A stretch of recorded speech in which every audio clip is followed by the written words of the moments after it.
Rain fire down on their heads. And burned them to a crisp.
Those merchants are a vicious lot. Remind me not to cross them.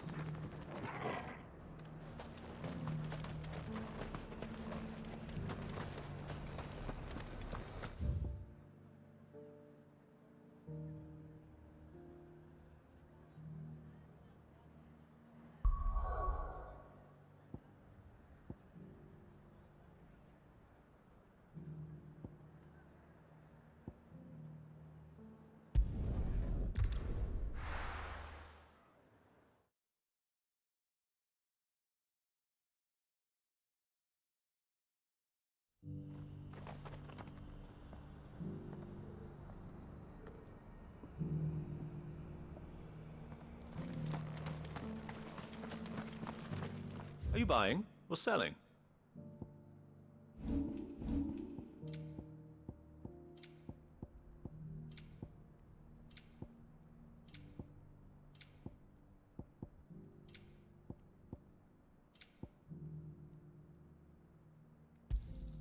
A fine choice.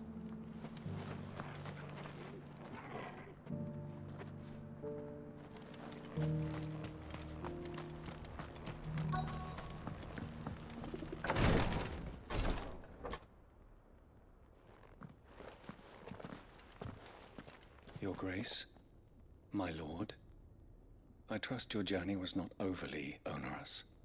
Cyril, you found a letter from Father? Yes, I have it here.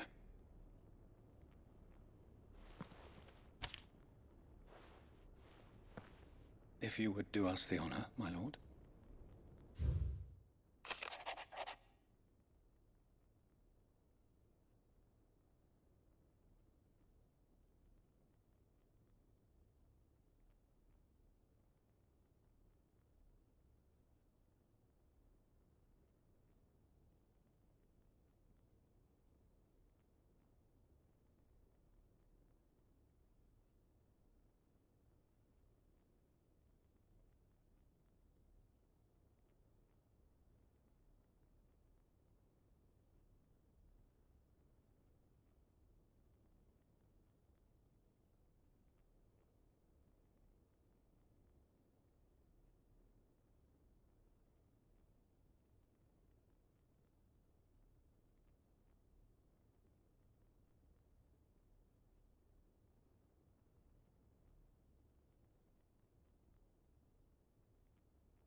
An inheritance.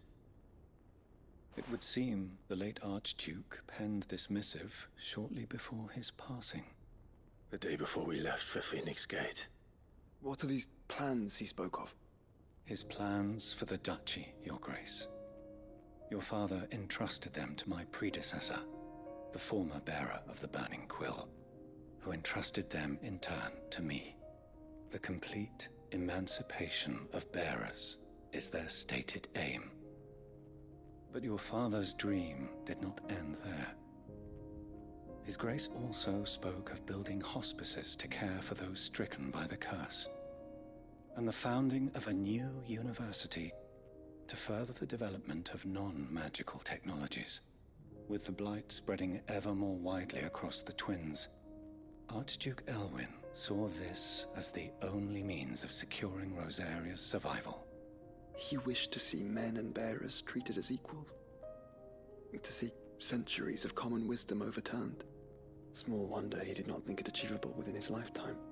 But he thought it achievable nonetheless. Had he not, he would never have written this message. Nor would he have entrusted his vision to his most faithful aides, those who would have stood with you, shielded you from the machinations of the less benevolent personages at court.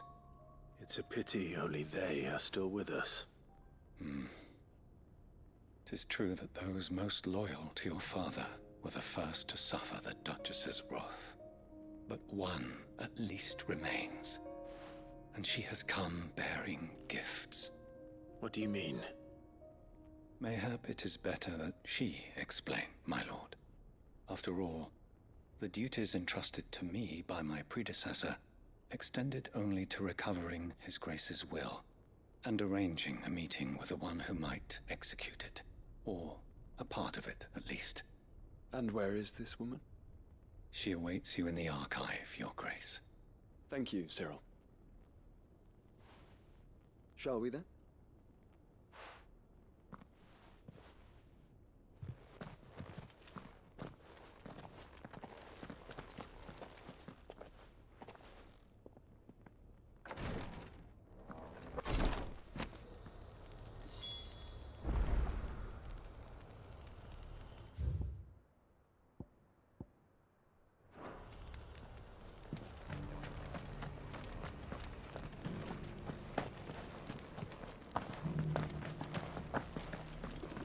Here's the scraps you were after.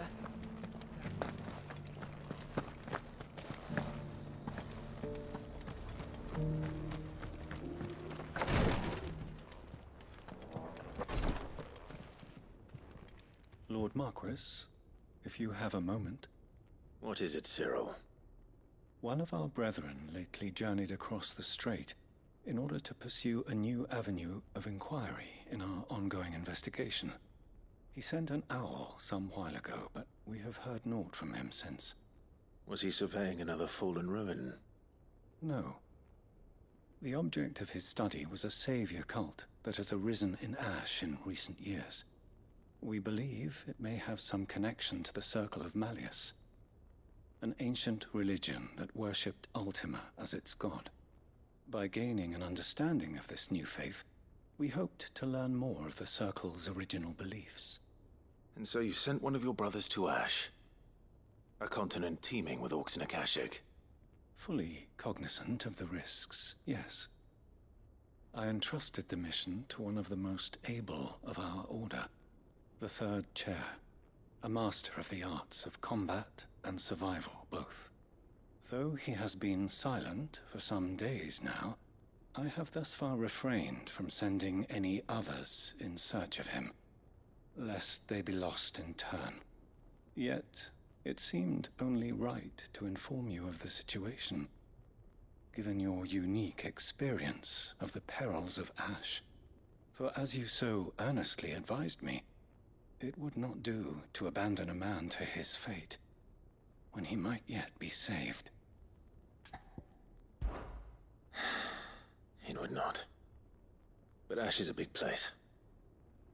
Can you be any more specific? Perhaps. The last owl I received from him mentioned a village where he had heard the cult were wont to assemble. Mickleburg was its name. It lies in the southern reaches of Walood. If aught ill befell him, I expect it did so there. Right. I'll see what I can do. You are much too kind, my lord. Go then, with my hopes, and may the Firebird's flame ever burn in your heart.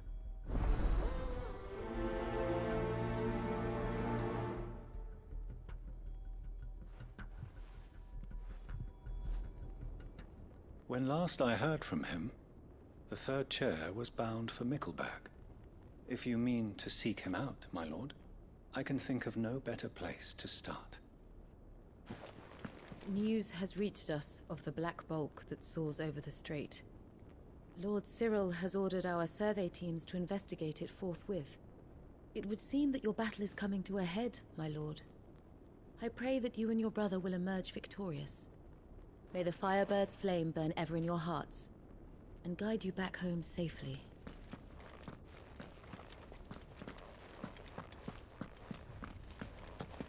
If this new faith really is an offshoot of the Circle of Malleus, then...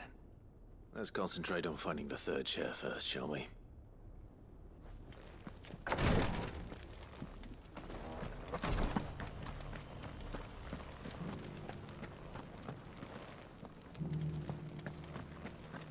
This is the Required Tree, an archive where we of the Undying collect and collate our findings. Fragments of Ultima's true nature surely lie buried within these pages. We have only to unearth them.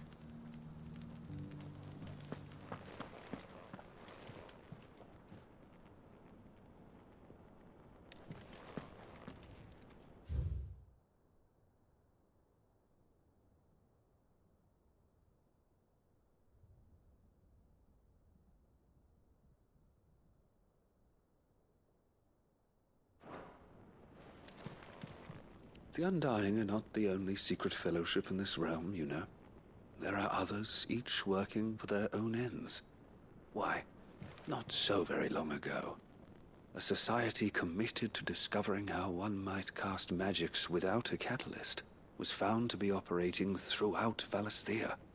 They were denounced as heretics, rooted out, and driven from our shores, never to be seen again.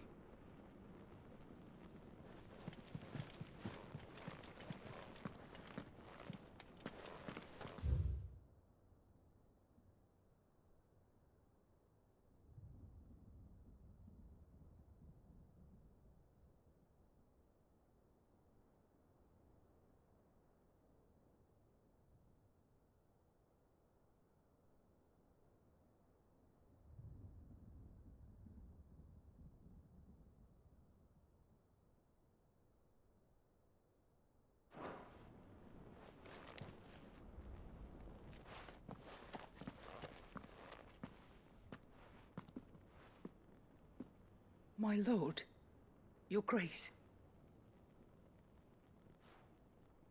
I hardly recognize you. I am Goditha, retainer of House Rosfield, loyal servant to the Phoenix and his shields. Your father, the Archduke Elwyn, entrusted me with the delivery of a gift. I only hope you can forgive my tardiness in bringing it to you. Lift up your head, Lady Goditha. You have our gratitude for your service to our house and to our father. I merely did my duty, as any proud Rosarian would. My lady, perhaps you could explain a little more? What exactly is the gift you bring? As I'm sure you know, it has long been the custom for the children of House Rosfield to be presented with certain keepsakes upon their coming of age. Indeed it has. Our father often spoke of the day when our turn would come. And had he lived to see it, he would have presented you with the treasures I bear. Matching armbands for you both. Alas, he did not live. Indeed, he was taken from us even before they could be completed. He had intended to claim the Heartstone with which each armband was to be finished himself, but it was not to be. And his gifts remain incomplete. I see. It saddens me to bring them before you, as they are. It was your father's wish that you be presented with the finished articles, not these works in progress.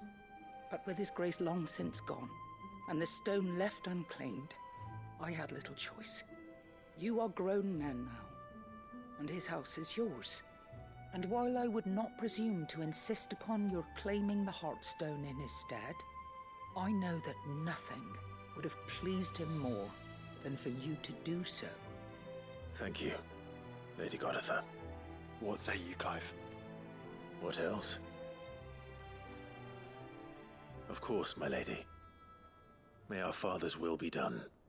Oh, I am much obliged. Do you know where we might find this Heartstone, my lady? I do.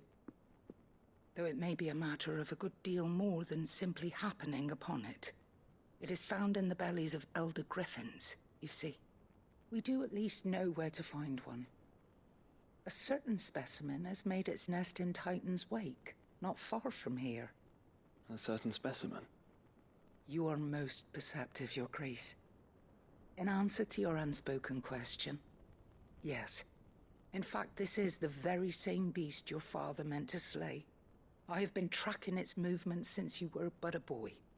Were you to slay it in his stead, as men of House Rosfield, it would surely make your father proud.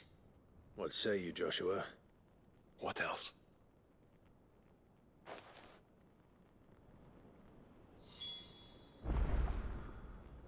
The griffin your father meant to slay is currently nesting in Titan's Wake, not far from here. Slay it in his stead, and claim the Heartstone that he could not.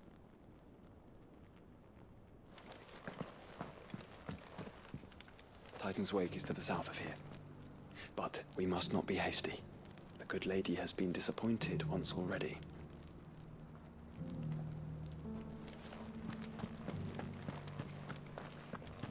Beneath the flood, yes. And not a stone's throw away. Oh dear. I hope it doesn't spread.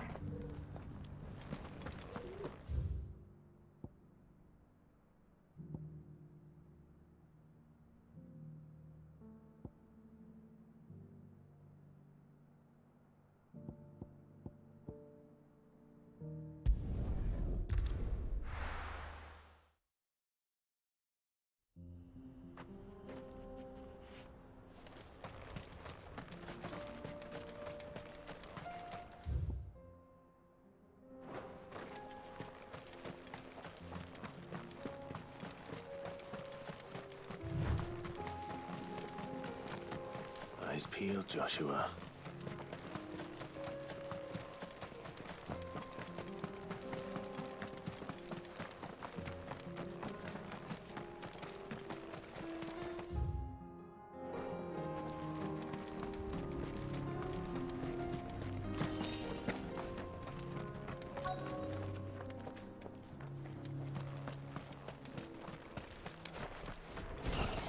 There it is. The House Rosfield.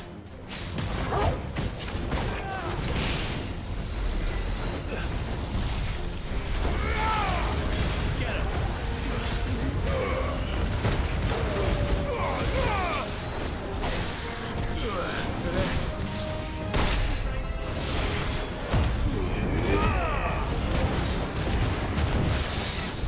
Over here.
slow. Farewell.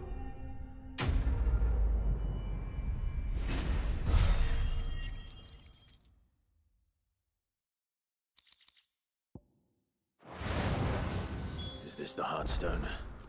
I expect Lady Goditha will know.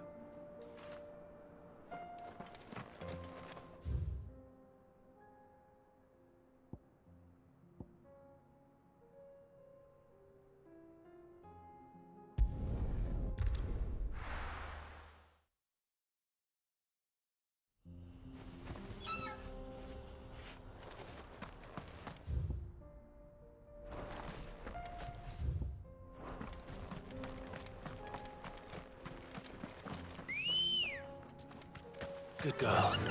Run like the wind.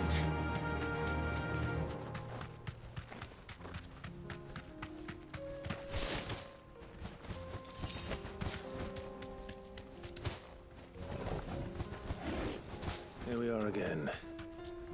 Carava. If you were a tortoise, Torgor, where would you hide?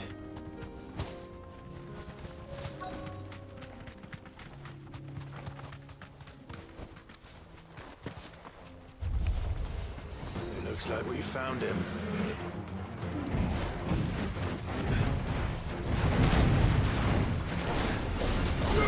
This one.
I better get these materials to Mid so she can finish her prototype.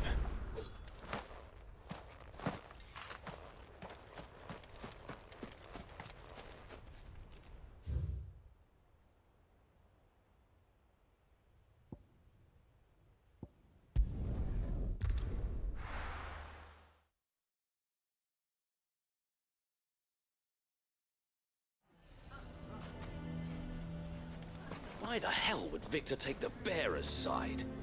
For a share in Loobor's ill-gotten guilt. I'm going to go with him. I'm going to go with him. I'm going to go with him. Why is everyone being mean to Loobor? He didn't do anything wrong. Here to help me pack? Thanks, but I'll be traveling light. I'm almost finished already, in fact. You're really going to go through with this, then? I am. But before I go, there is one small issue I'd like your assistance with. Well, two, in fact. If it's within my power to help you, I will. It's the children. I refuse to let them share in my disgrace. And if I leave them here, they surely will. Our friendship would see them ostracized forever. But I can't take them with me either. I can think of only one place where they are certain to be safe, and provided for, and loved. The Hideaway.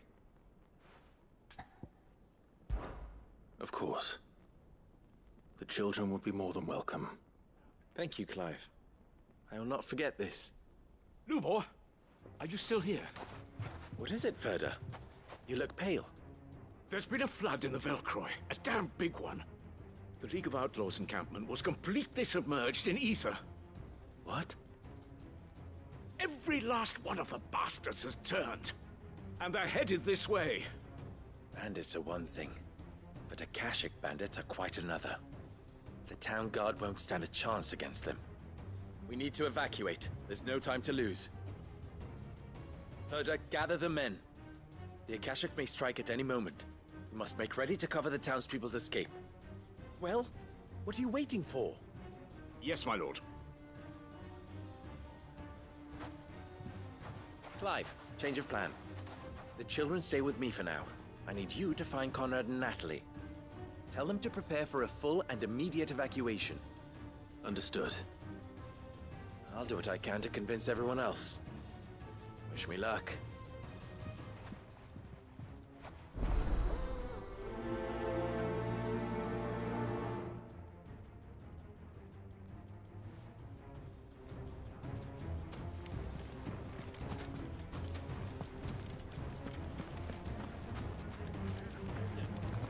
What's an Akashic? Lubor told me they're like people, but even meaner and scarier. You have to listen to me. They're coming. You need to evacuate. Know your place, bearer.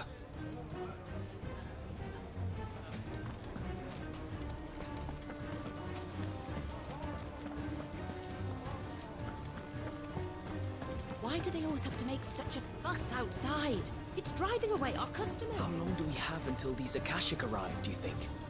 There are no Akashic. He's just trying to scare us.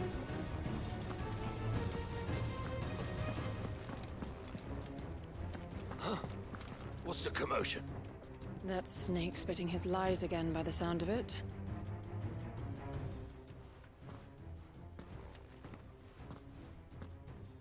Ah, it's you. What do you want, Lord Underhill? To pass on an important message. There's been an ether flood out in the Velcroy. The camp where the so-called League of Outlaws were gathering has been swallowed. They're no longer just bandits. They're Akashic now, and they could be here at any moment. You need to begin preparing for a full-scale evacuation right away. Oh, do we? And who was it who gave you this disturbing news, might I ask? Lubor, perhaps?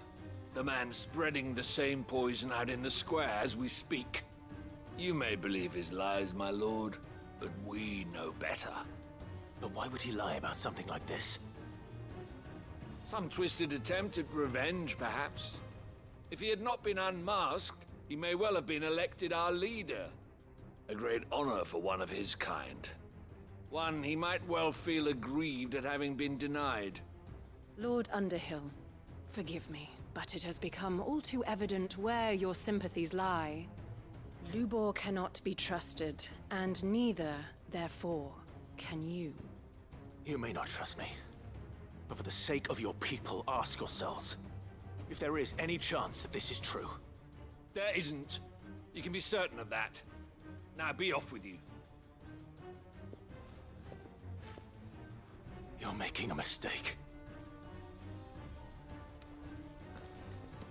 Come, Clive. If our words will not move them, then we must find another way to help save the town. You're right. Let's speak to Lord Ferda. Enough of your nonsense, Lord Underhill. Leave us be. I do not know if you are in league with Lubor, or if he has merely filled your head with his lies, but I do know that not a word you say is true.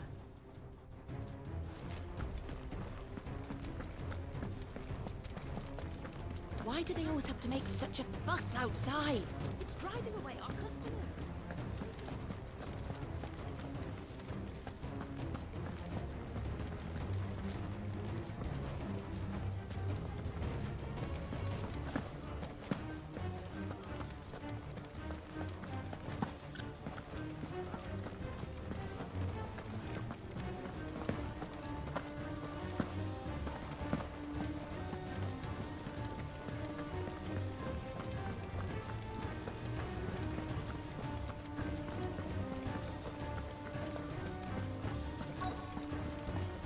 I heard it was Sid the Outlaw who tracked the Fang.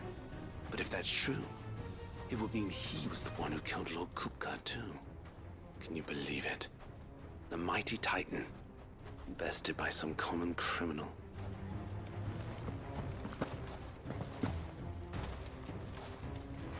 Gilbert, take this crystal. It's no more use than the bearer I sold to buy it. Ah, well, can always buy another. But at least I don't have to feed it.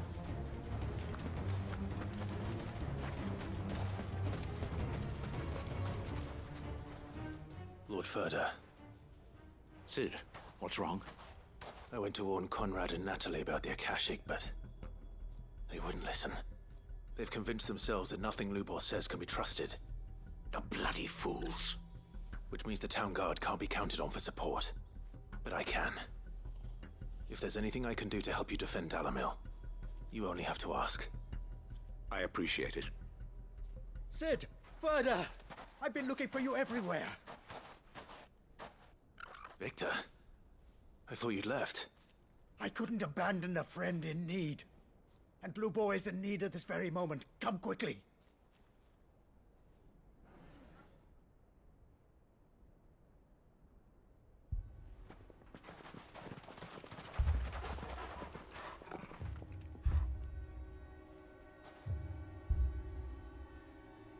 You have to believe me! The Akashic are coming!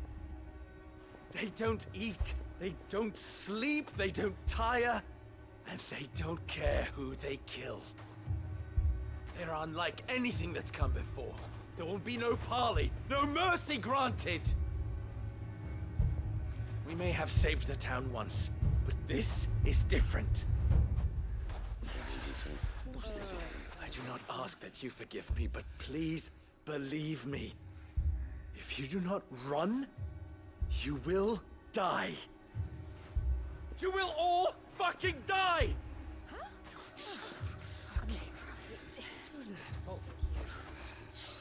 You'd like that, wouldn't you, bearer?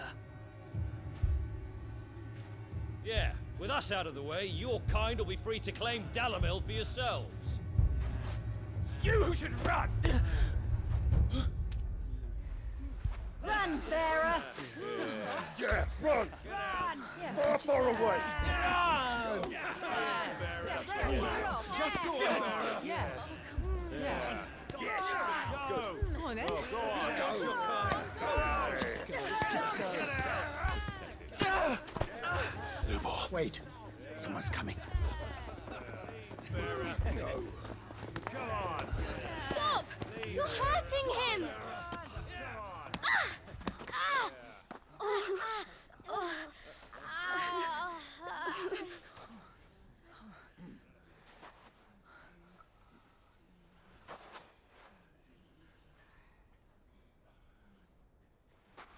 What did Lubor ever do to you? He solves all your stupid problems, and he keeps all of you safe. You know there's nothing he wouldn't do for this town.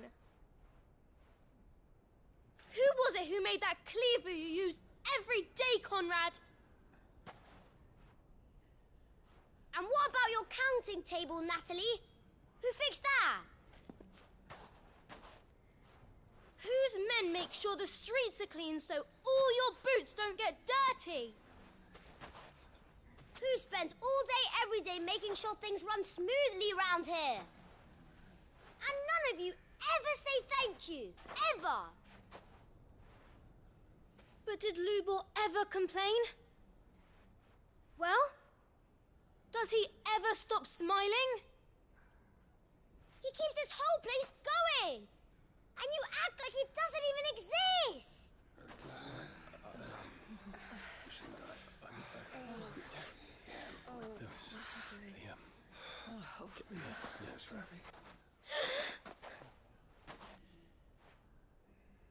Lubo, we've heard enough. No! We will not run. The town guard will not abandon the very place it is sworn to protect. And I will not give up for lost the stores that we labored so hard to fill.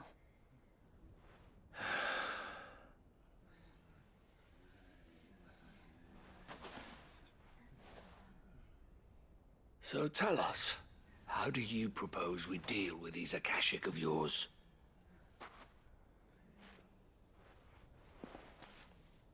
We won't run, but we will fight.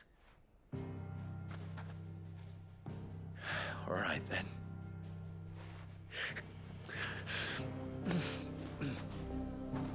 Fine.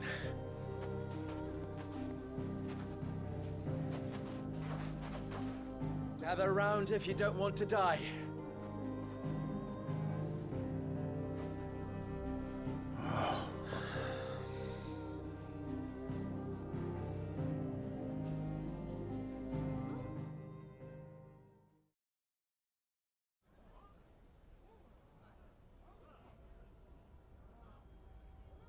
Allow me to explain. The ether flood occurred near the village of Cheratina, deep in the Velcroy. The place had been abandoned for years, until the League of Outlaws decided to make it their base of operations. Now they're all turned, and if the scouts' reports are correct, heading in this direction. They are mindless monsters, driven only by hate and rage. And they are utterly unpredictable. With the bandits, we at least knew how and where they were likely to attack. When these creatures come, Dalamil will have the bitterest fight it has ever faced on its hands. The town guard will muster at the north gate. The rest of us will take the south. Both forces will provide men to serve as scouts and messengers, ready to spread word of the size and nature of the Akashic force as soon as it is spotted.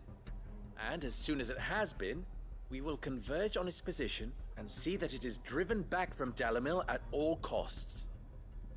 Conrad, can I count on the support of the town guard? Always. I leave the selection and coordination of the messengers in your hands, Victor. And the command of our men in yours, Ferda. If you would both be so kind. Consider it done.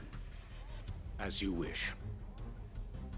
Natalie, I would ask that you and your people have the townsfolk barricade themselves inside the bathhouse. And tell the merchant not to waste time securing anything beside the essentials. Preserving life is our one and only concern.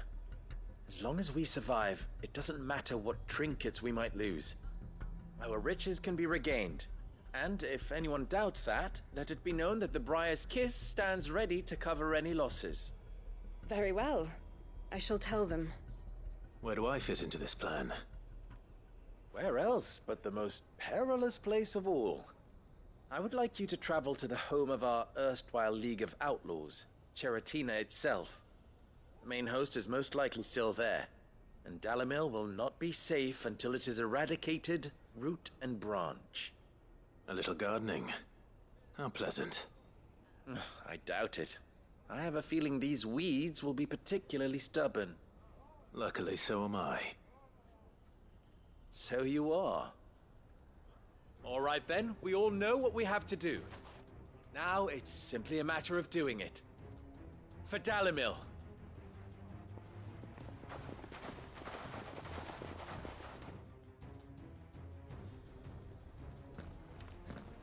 Looks like everyone's ready. I'd better not keep them waiting. Get all these weapons into the hands of the Watch. They're no use lying around here. Understood. We will defend Dalamil as best we can, but the town won't be truly safe until the horde at Cheratina has been dealt with. And who better to subdue the League of Outlaws than the king of their kind? Monsters aren't going to hurt us, are they? Of course not. Lubor's gonna stop them.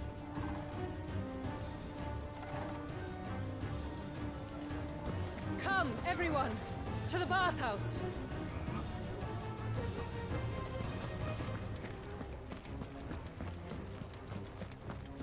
So they've finally stopped shouting.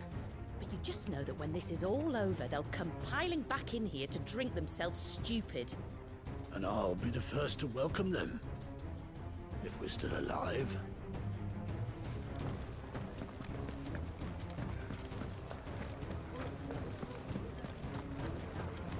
Lobor was telling the truth.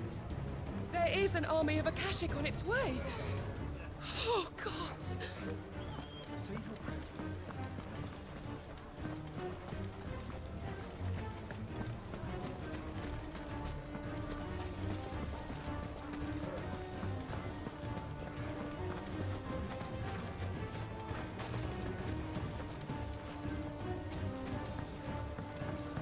I may not be a soldier, but I can fight. Please, let me join you. Gladly. Go and find the men at the north gate. They'll give you a weapon. Will we be safe in the bathhouse? Should we not run while we have the chance? Anyone who can't fight, come inside the bathhouse. There's plenty of room. Mummy, are the bad men coming again? It's all right. The town guard will protect us. Let's go inside. It's probably best to keep out of their way. This way! Everyone inside! Quickly!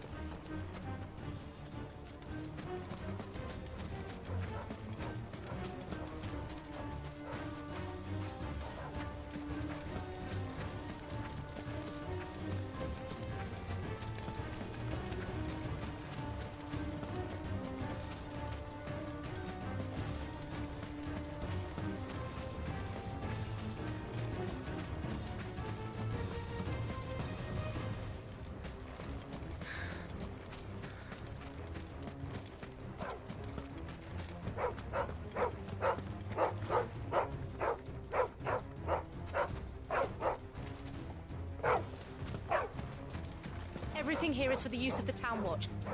Anything I can interest you in?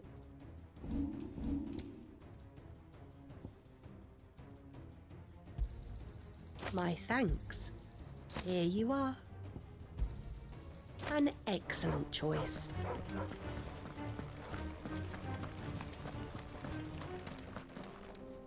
We will defend the town with our lives. The enemy may outnumber us, but they will never outmatch us.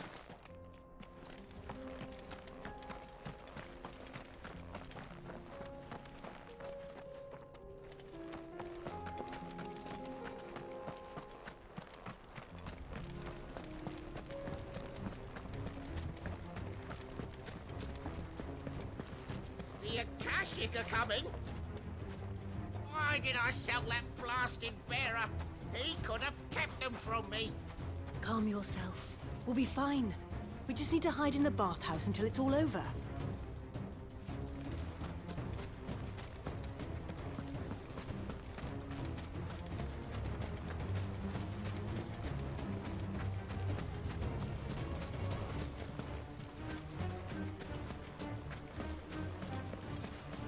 What are they saying? Something about the baths.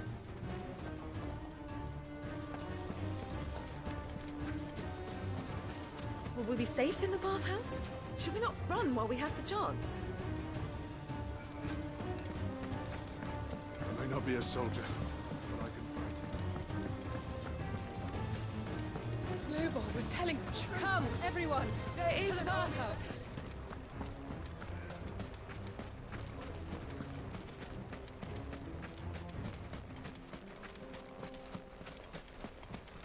Good. That will keep some of them out. Any man sighting an Akashic is to raise the alarm immediately. The messengers will see that our entire force rallies to that position. We stand together or we fall alone.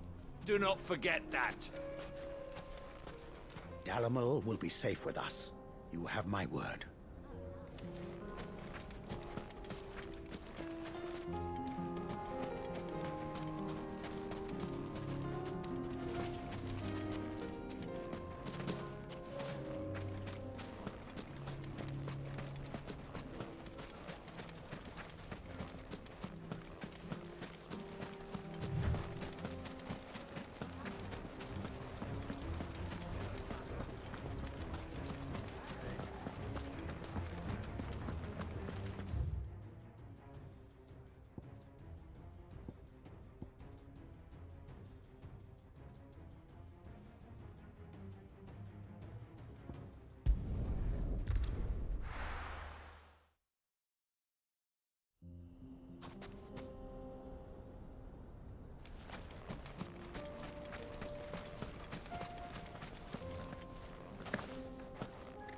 Sid, you didn't happen to see anything out of the ordinary on your way here, did you? We've had reports of bearer transports being attacked along the roads, and they're not freeing the poor souls. They're reselling them on the black market. If we can catch them in the act, perhaps we can kill two birds with one stone.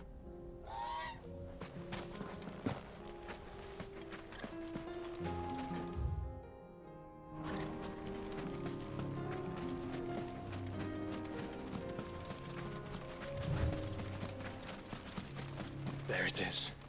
The flood. But what's waiting for us inside?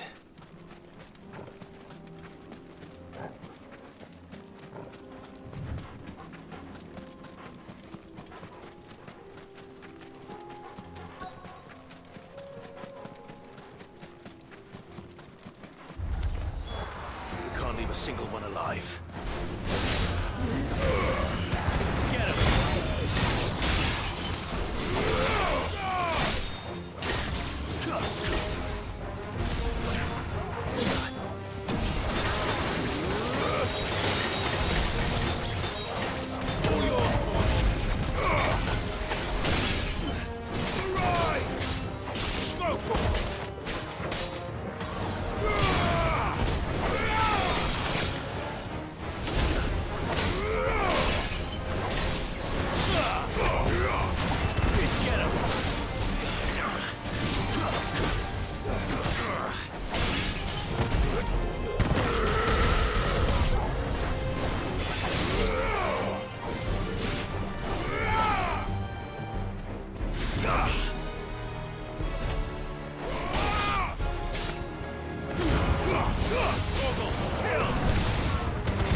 Get him!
The League is disbanded. I should get back to Dalamil and see how the others fared.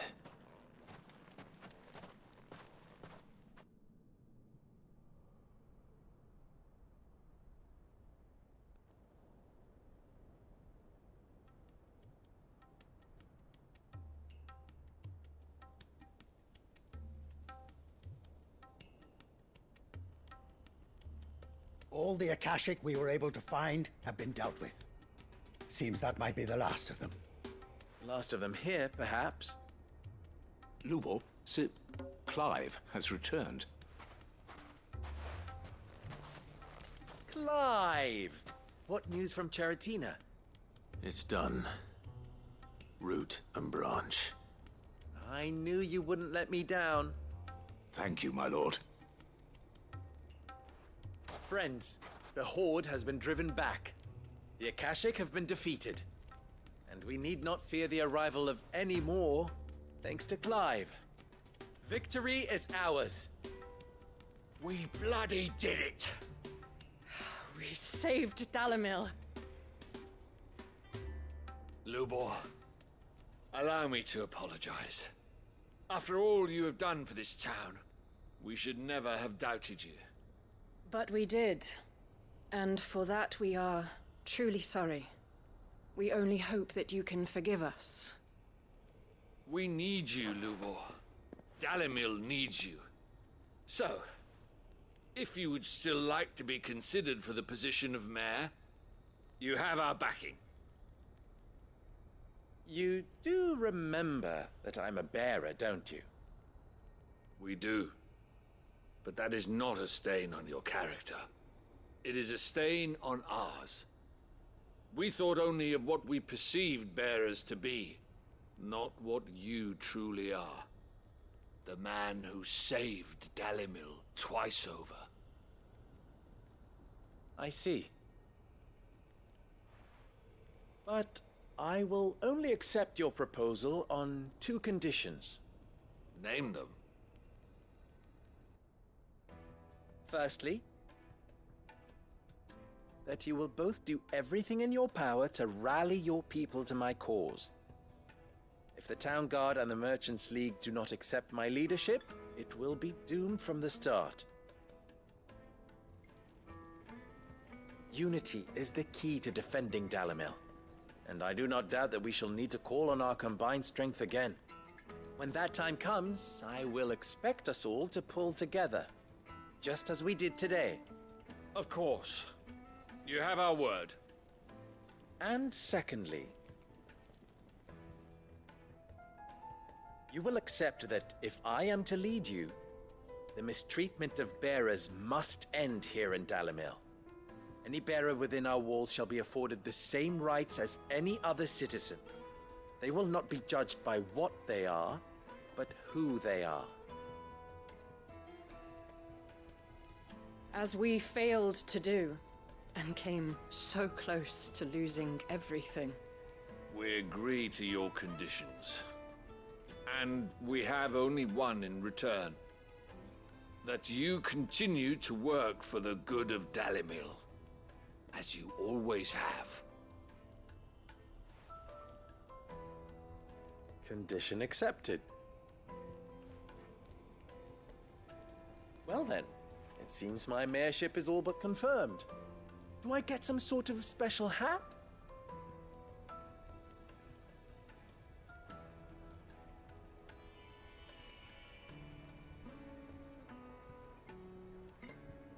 How fickle fate can be. Not so long ago, I had resigned myself to leaving Dalamil in disgrace. And now, I find myself her leader. Here. For everything.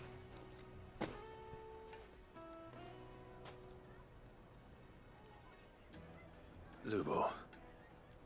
About the children. Fear not. You are, of course, relieved of your responsibility. I would sooner face another horde of Akashic than see them brought up as outlaws. I'll make sure they're safe here. I don't doubt that you will. And not just the children, but everyone in Dalamil. I'll do my best. Can't have all your hard work going to waste.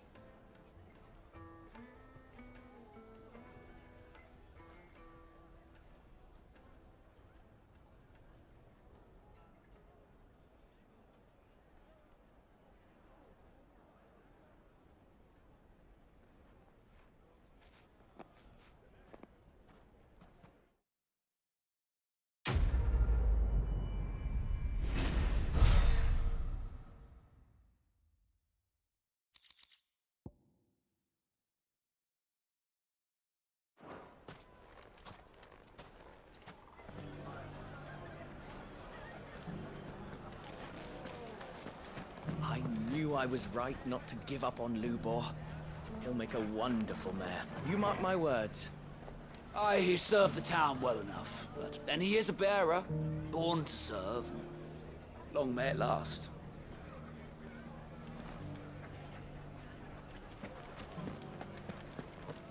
I knew they'd change their tune. Dalamil would be lost without Master Lubor. As they're only too aware. I doubt they'd have accepted any other bearer as their master.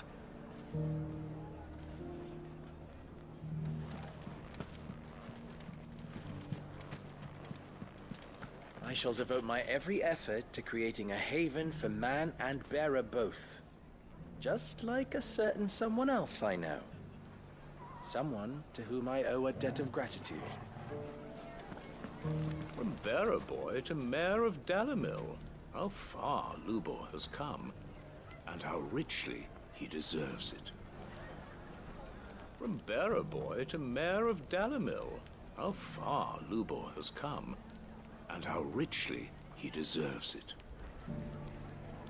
Well, I certainly didn't expect it, but Dalamil seems more united than ever. I'll have to redouble my efforts to bring Costness under control. Can't have Lubor showing me up again.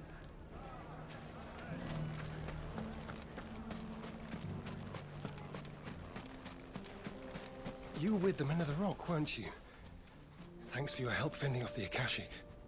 Just settling my debts. If this town hadn't taken me in after Lord Kupka fell, I don't know what would have become of me. Only right that I repay the favor.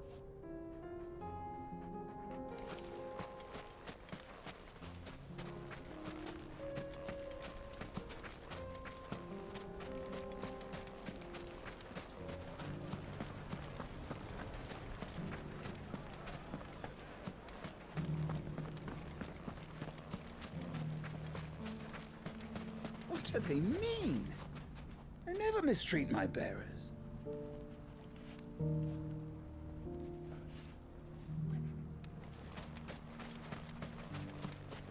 So, your given name is Clive. I heard Lubor use it when he spoke to you. I'll be sure to write to Randalar and propose that Lord Clive Underhill of the League of Merchants be decorated for his services to the Republic.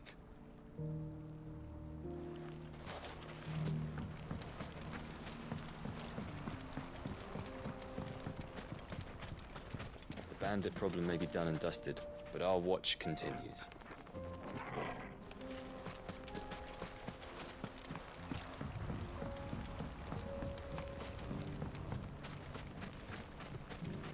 You're not going to believe what happened while you were away. I thought the place seemed different. Come on, let's head to the inn. You can tell me the story over a flagon.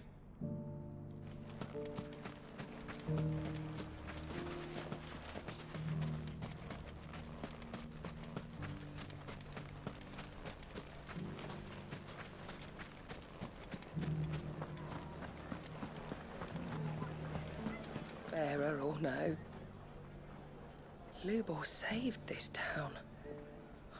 And I spat in his face. Ginger and ginseng, pimento and pepper, I have it all. How about a few Craig's spicy farms sausages are still to put in selling your well, pot, you'll be eh? pleased to know. They'll warm you up no Think I'll end. make Lubor a present of some. Try and get the mayoral seal of approval.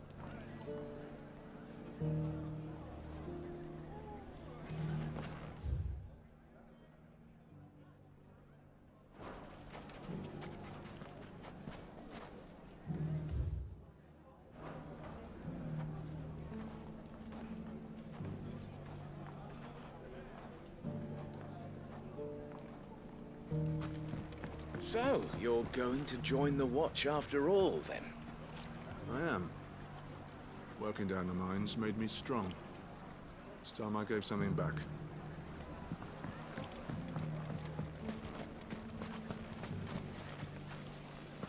We were set upon by a horde of mindless, murderous Akashic. And yet not a single one of my pieces suffered the slightest scratch. A coincidence, do you think? Or craftsmanship so exquisite as to give even such creatures pause? I shall let my customers decide.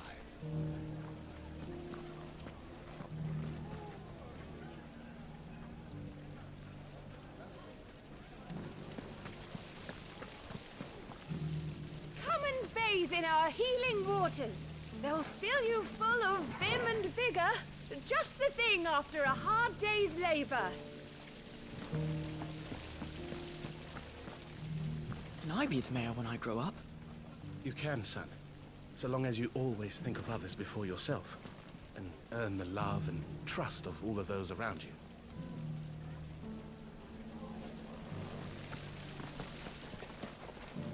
The fellow who used to run this stall took to his heels right after the Fang fell. Well, if he returns now, we'll gladly welcome him back.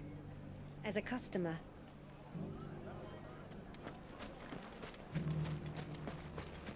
When I'm older, I'm gonna join the town guard and keep everyone safe. That's my boy. You grow up strong now and protect your mother.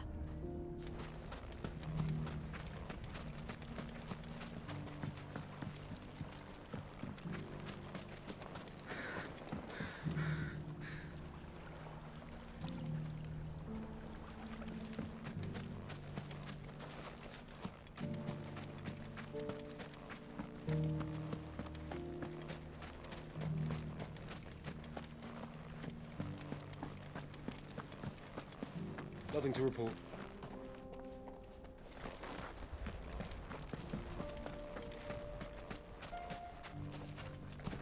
Lubor is a forgiving soul indeed, agreeing to lead us after we doubted him.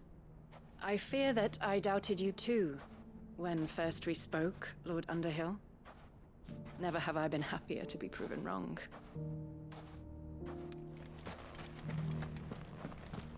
All the shards around here are as spent as mine, and I don't have anyone to send out to hunt for more. Why, oh, why did I sell my bearer? I could have put him to work. Now I have no choice but to work myself.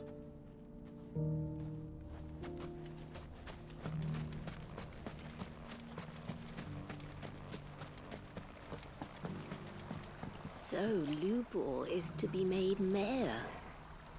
In my time, it would have been unheard of for a bearer to be appointed to such a role. But times change. What is unheard of to old heads like mine may be unremarkable to the youth of tomorrow.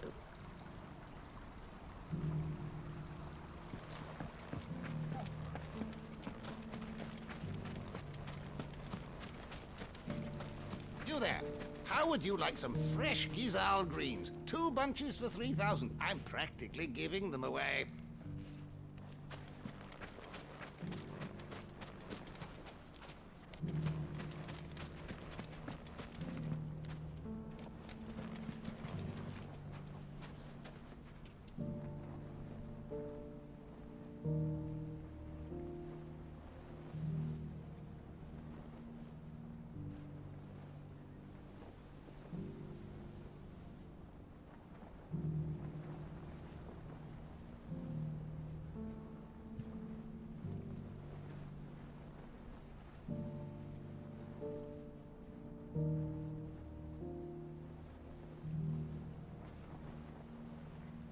So now we have a bearer as a mayor. People will flock from all over the realm to see this. As long as they enjoy the entertainment while they're here.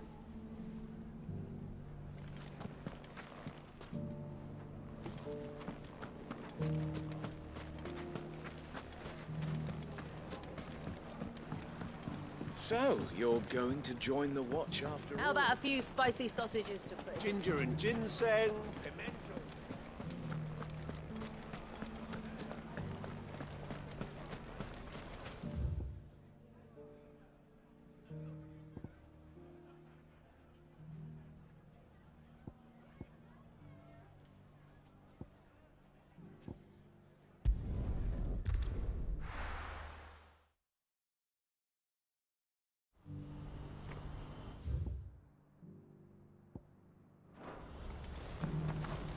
Do you see that too?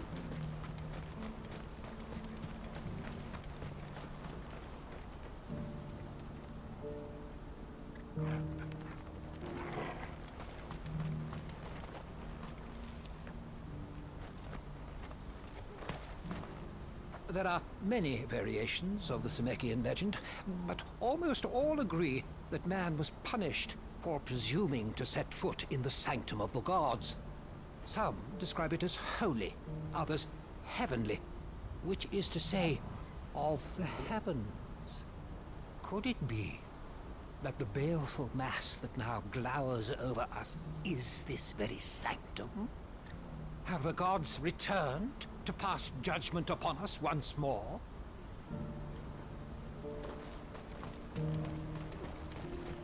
Papa, what keeps it in the air? Why doesn't it fall? Don't you go tempting fate, girl. What is it? Don't ask me. Oh, please. Just make it stop.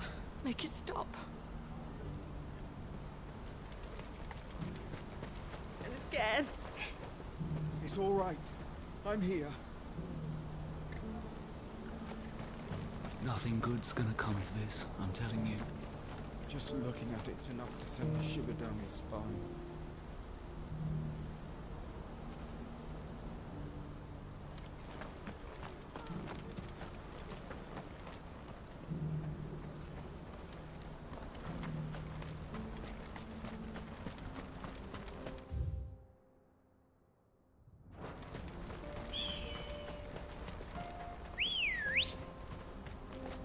Good girl. Yeah!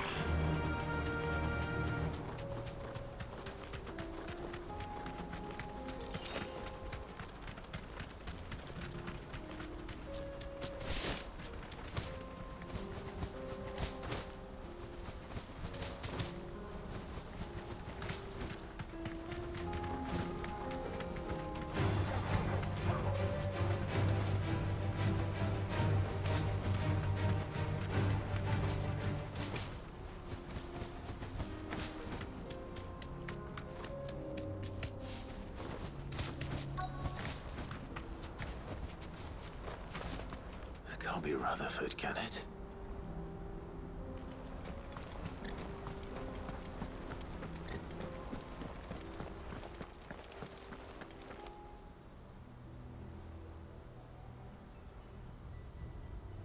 Turncoats and cowards, the lot of you! If it's a fight you want, it's a fight you shall have! Allow me. I don't need your... Please, Field Marshal, oblige him. This won't take long. You're right. It won't. Men, finish him.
A little longer than I'd have liked.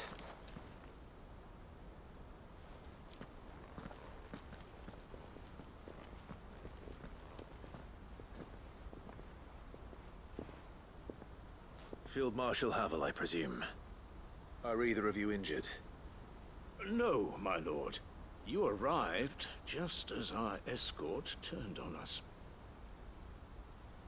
Fucking traitors. I'd heard reports of soldiers in the outlying regions abandoning the oaths they swore. But I hadn't thought the corruption had reached so close to the heart of the Republic. It's a fucking disgrace. Your interfering old bastard of an uncle tried to warn me, of course. My lord Marquis.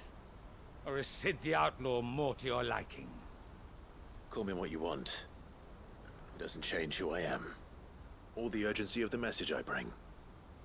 My uncle has a plan to right the realm, and he needs your help to see it through.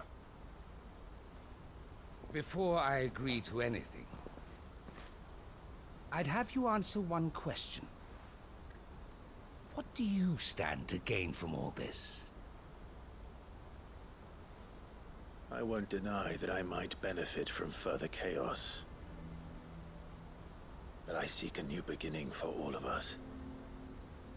And while the choices I've made may not always have been the right ones, I know I made them for the right reasons. For so long, so many of us have been told how we could live, how we could die, when it should have been our decision all along. Now, we have a chance to put things right. But in order to take it, we must stand together. Even if it be beside those with whom we don't see eye to eye.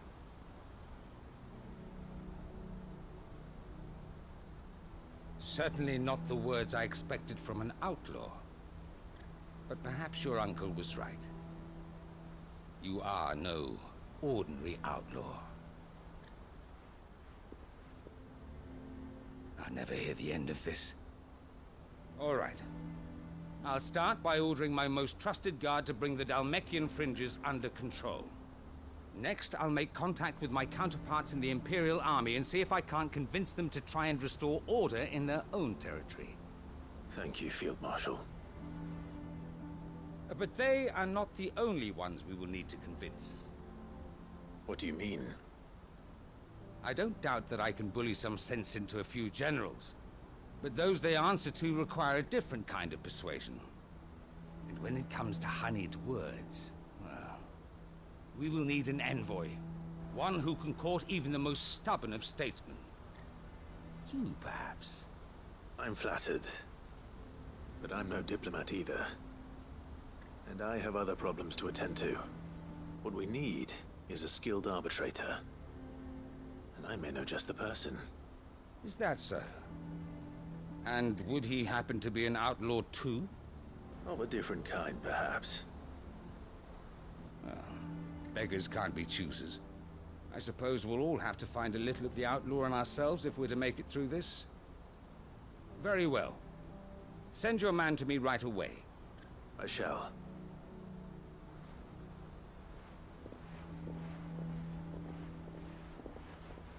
My Lord Marquis.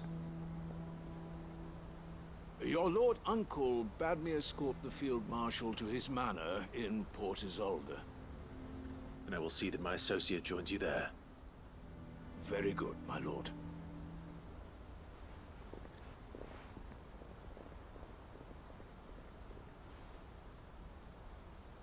Huh.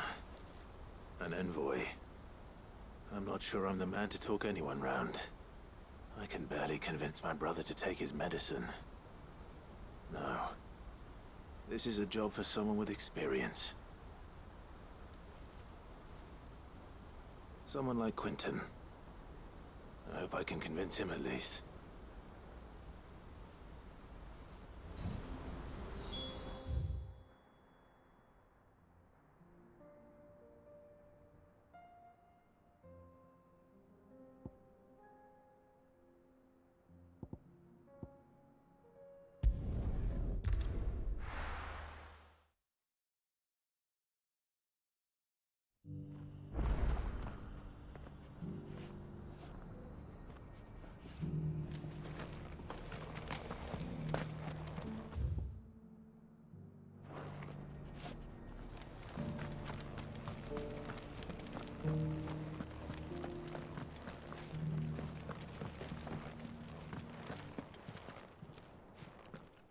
Thank the Founder you were safe.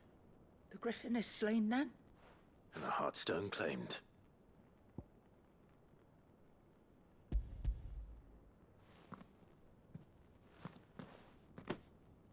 Yes. This radiant luster, like frozen flame, is just as your father described it. Thank you, my lord. Your grace. Your father would be so proud. Lady Goditha, the lapidary is ready. Thank you, Cyril. I will be with him shortly. If you would excuse me, I shall have the stone cut and set forthwith.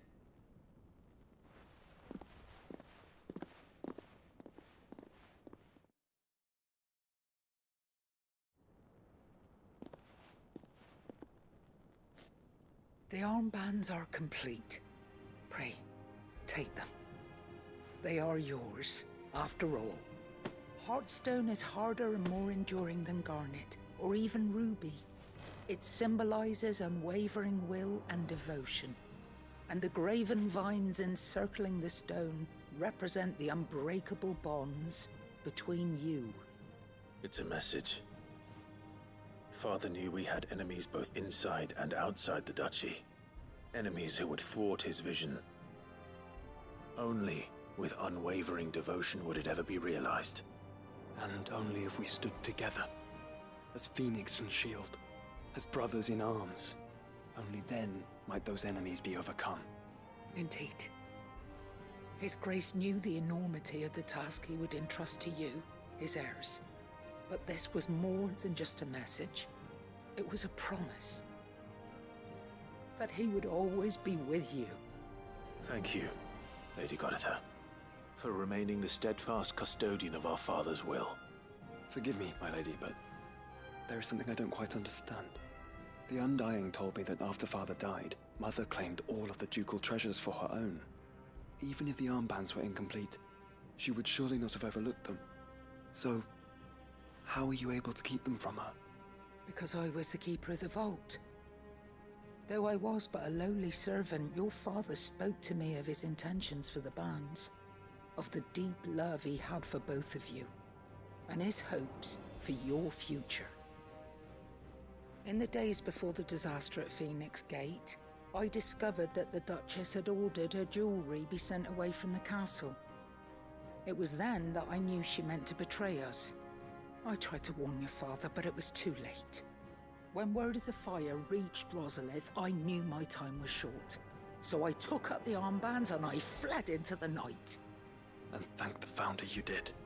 Yet my duty to your father was incomplete. Not knowing what else to do, I followed the Griffin, thinking I might claim the Heartstone on its passing. And so my pursuit continued, until Lord Cyril appeared before me. He informed me that His Grace's will had been recovered, and that his sons were alive and well. Lady Goditha, on behalf of my father and all the people of Rosaria, I thank you for your loyal service. As do I. Thank you, my lord.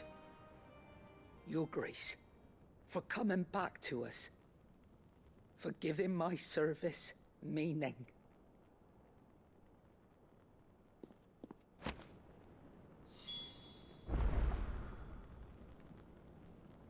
I remain your faithful servant, my lord.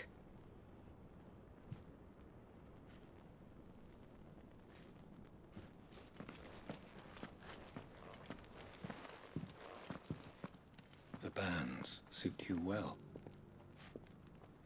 It must be gratifying to finally receive the inheritance that was denied you for so long. It is. And we thank you for the part you played, Cyril. If you would permit me to play my part a little longer, might I suggest that you make your way to your father's memorial atop Hawk's Cry Cliff? Let him see that you have received his blessing, and that his vision lives on in you. I suppose it would be churlish not to. What do you say, Clive? Shall we pay Father a visit? I think we should. I was hoping to be able to offer him my thanks before we left for Origin. Your father's helm is enshrined there. It has been since Since the day we recovered it from Phoenix Gate, I prithee claim it. For it too is a part of your inheritance, and I do not doubt that your father would prefer it in your hands than perched upon some lonely rock. Thank you, Cyril.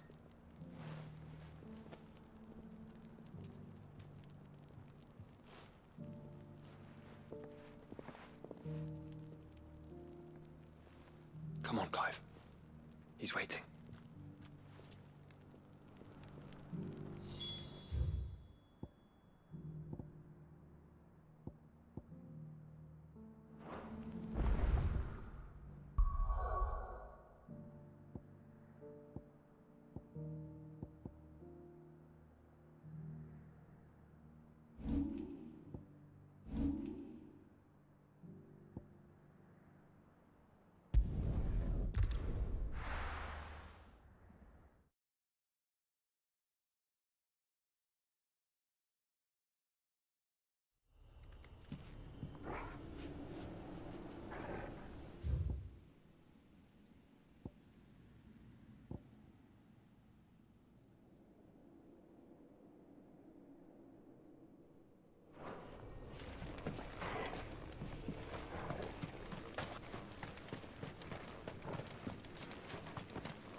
I made sure our fallen comrades were laid to rest.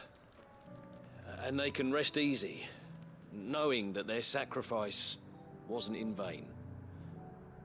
That justice was done.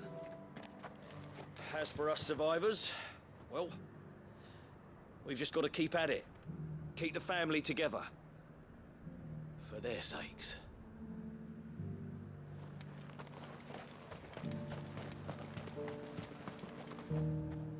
Quentin, I have a proposal for you. Do you now? Something tells me you'll be asking more of me than a cask of Gotand gold. Go on then. Propose.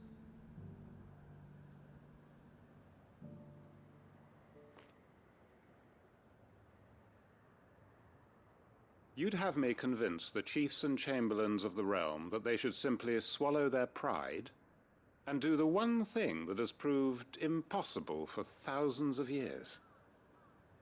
Was there anything else? Perhaps I can fetch you a meat pie as well. I know it's a lot to ask, but I can think of none better suited to the role. And you'd have me give up what little I have left to do it. I told you, Clive. The people of Lostwing are my family, and I cannot abandon them. You'll have to find someone else. I'm sorry to hear that. So am I. And why might that be? What he's asking. How's it any different to what you've done so far? They want you to speak for those who can't speak for themselves. That's what you do best.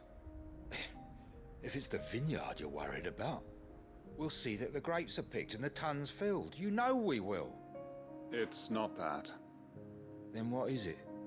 You said yourself we're family. Don't you trust us? You know that's not what I'm... Then what are you saying? That only we are worth saving? Why turn your back on everyone else? You convinced us we could build new lives for ourselves, and if you can do that, who's to say you couldn't convince the entire realm? A stirring argument. I fear that any rejoinder I make might fall somewhat flat by comparison. So you'll join us? Where do you need me? Field Marshal Havel will want to speak with you in person. He's currently in Port Isolde. I can arrange for a party of Cursebreakers to accompany you there. That would be very much appreciated. I hear the roads are far from safe these days. Hopefully not for long. My uncle will want to know that his plan is taking shape.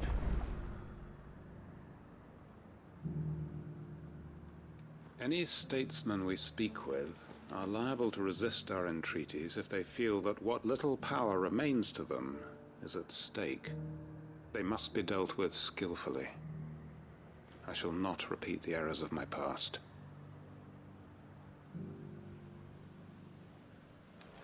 Reckon Master Quinton could argue an egg back up a hen's quim if he set his mind to it.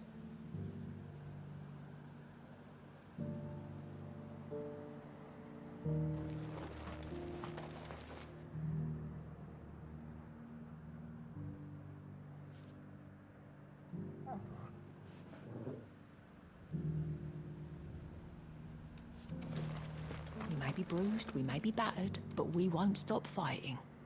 Master Quintin needs us now more than ever.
Unwavering will and an unbreakable bond. Do you really think we're strong enough? To save the world? Of course. To have overcome Father's political enemies? Of that I'm less certain. Especially knowing what we know now. What Mother was truly capable of. But perhaps these bands would have helped. Knowing he was with us would have made all the difference.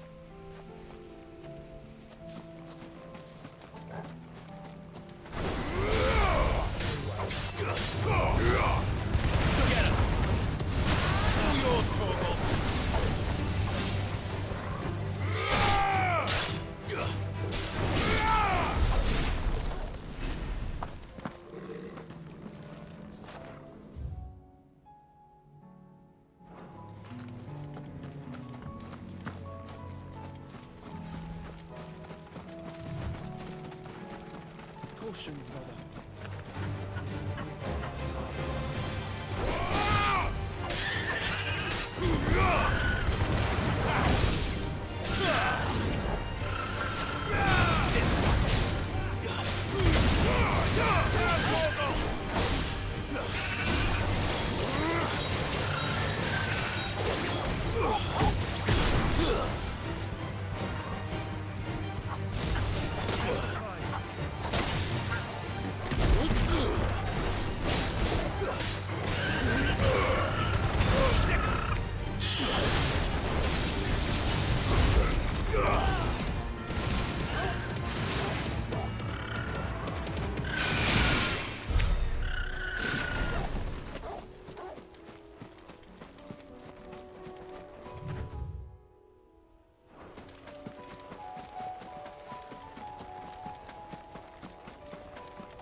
It's just back there.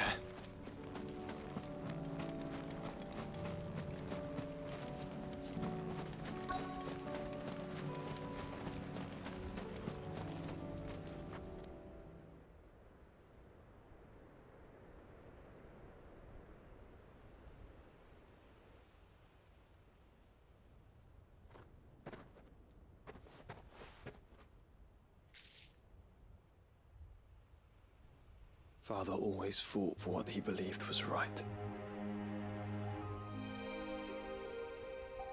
It wasn't until that night at Phoenix Gate that I realized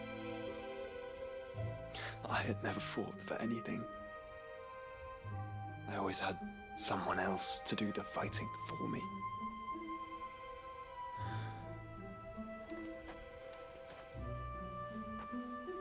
No matter how fate conspired against him, he never lost heart, never looked back, never stopped fighting.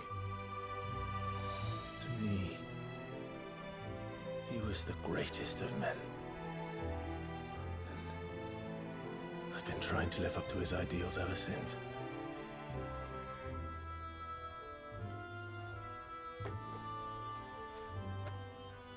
We all have, Clive.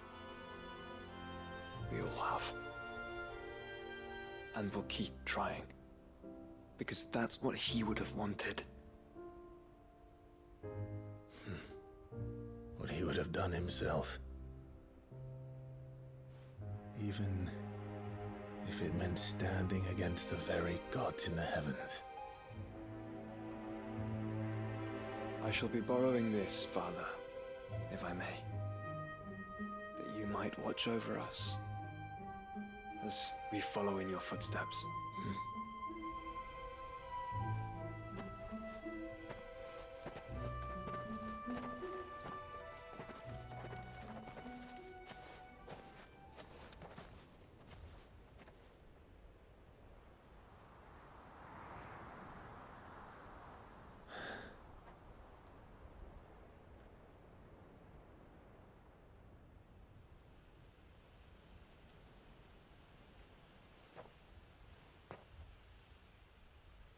We won't lay you down.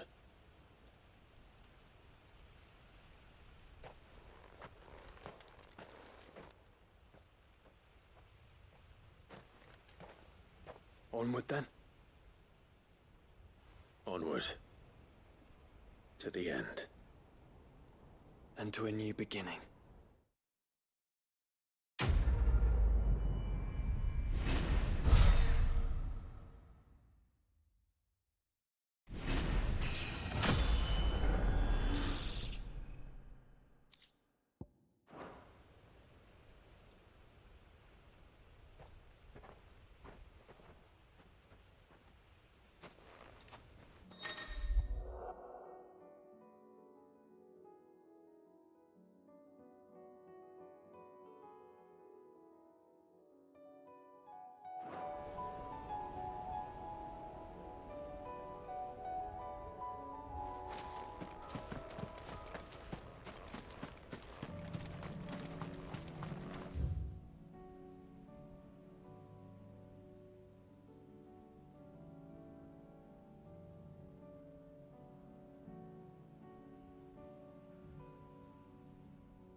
this be Mickleburg?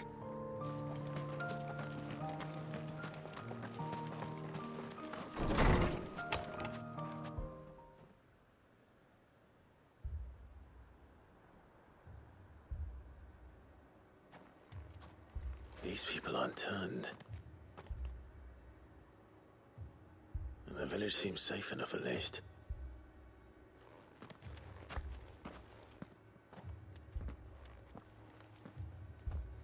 What is going on here? Ah. Did you too heed the call? Heed the call? No, I came here looking for someone. To be honest, I wasn't sure I'd find him here. Let alone all of you. Is that so? What are you doing here? Is this where you live? It is my home. The others, they heeded the call. You keep saying that. What do you mean? They came here to perform the rite, just as King Barnabas instructed. This village is their altar, where they shall cast their souls upon the gentle waters and give themselves to the Lord. Give themselves? Oh, Lord, cleanse us of our sins. Let us be reborn in your loving arms. Free us from the torment of this mortal realm. They want to be saved. Forgive me, but did another foreigner like me come here?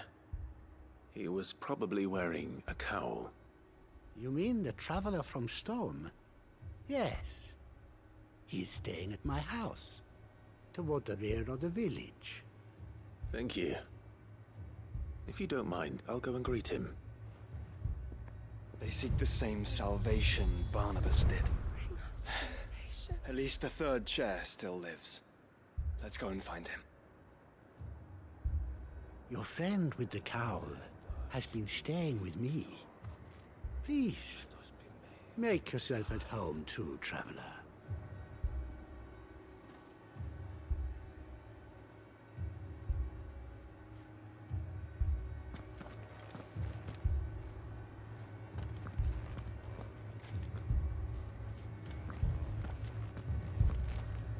Oh, Lord, bring us salvation.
Excuse me.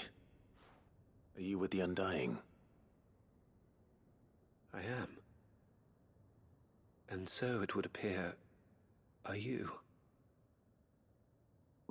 Lord Rosfield. If I am not mistaken. That's right.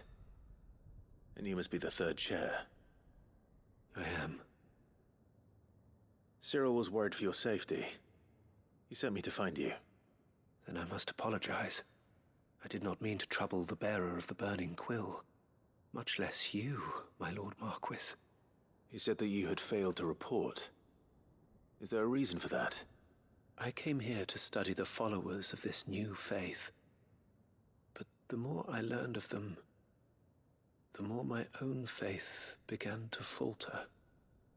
You have seen them at their prayers, have you not? They devote themselves to the veneration of their Lord with a fervor I have never seen before.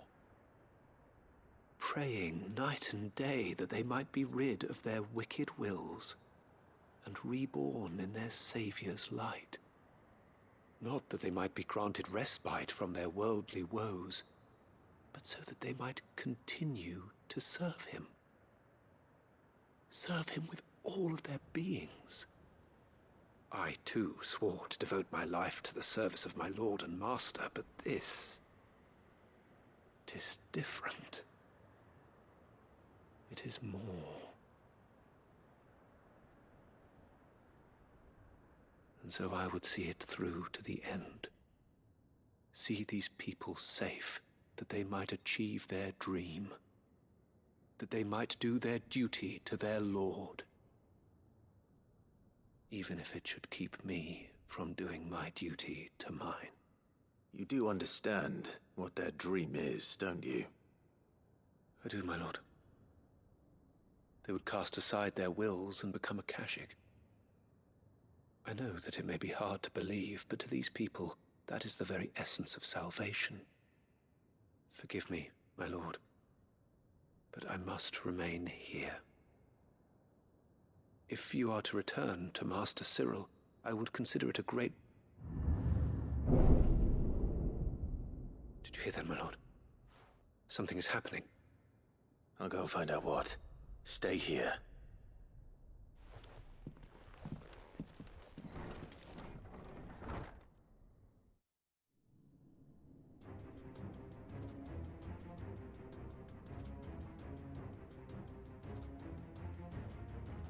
Beneath the flood. Oh no. There must be something I can do.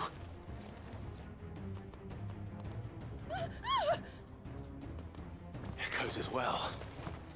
Found her. Ready, brother? Ready.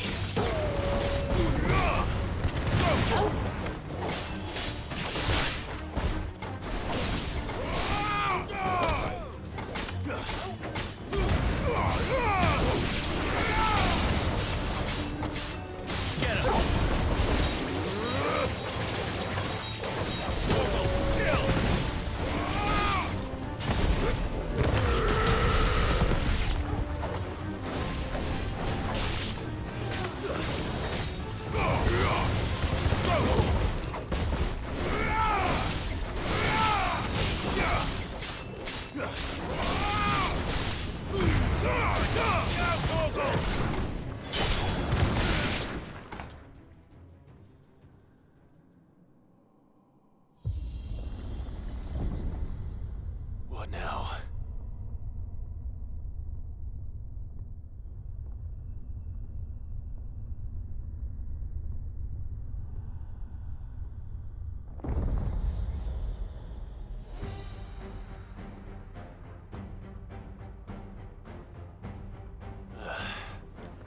We meet again.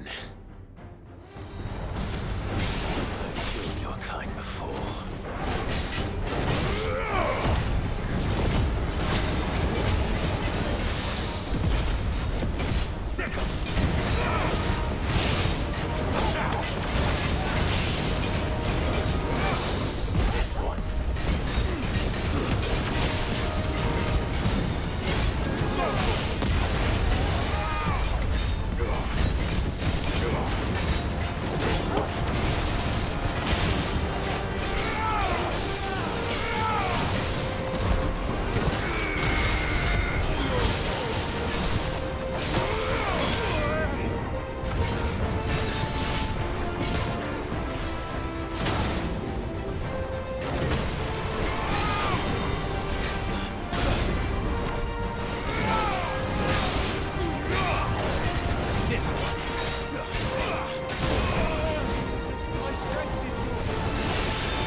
Another down.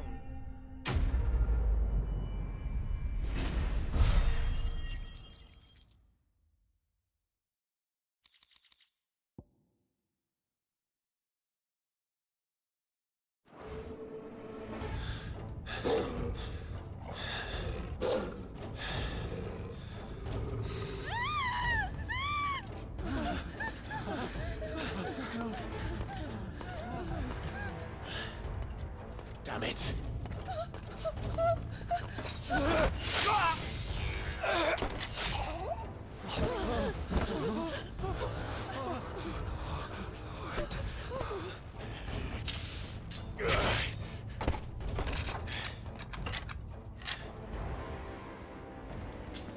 Don't you die.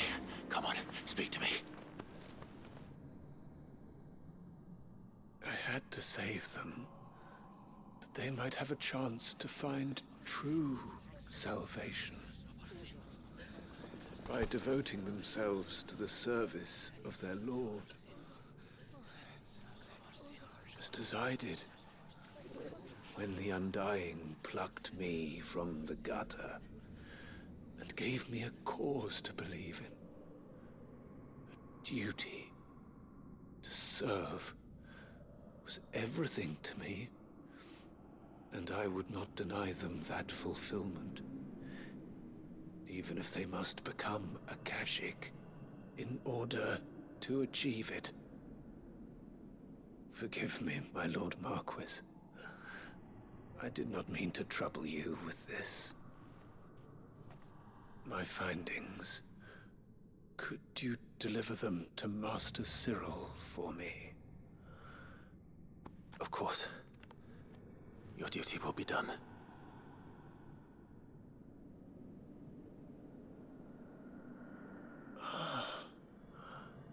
Look, my lord. They are saved.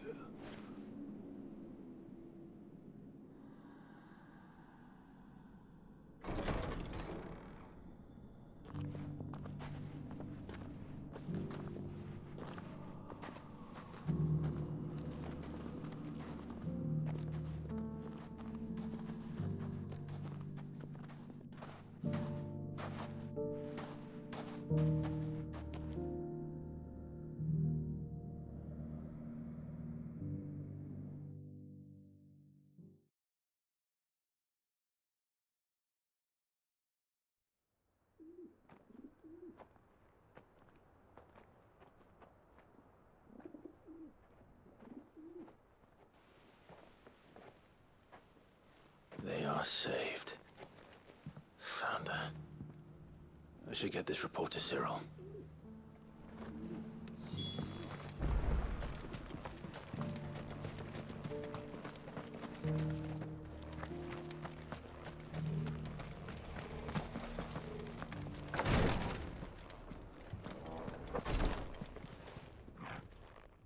My Lord Marquis, welcome back. I am glad to see you hale and whole. I met with your third chair, Cyril. He bade me deliver his findings to you.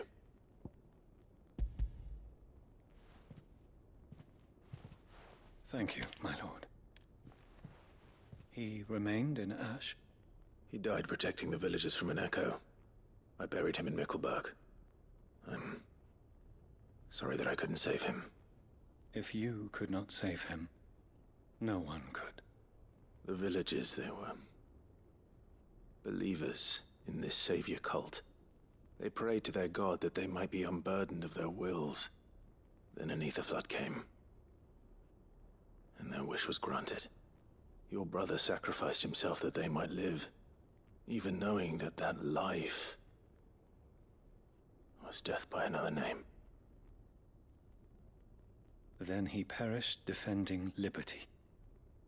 A hero's end. For the right to choose how one dies is no less sacred than the right to choose how one lives. Sid would agree. He wanted to build a world where people could die on their own terms. A noble ambition. To die for one's cause is the most perfect expression of one's faith. It matters not how misguided others might judge one's decision to be, only that the decision is one's own. We live according to the teachings of our order. We believe in them, we protect them, and yes, we die for them. For better or worse, that is our creed.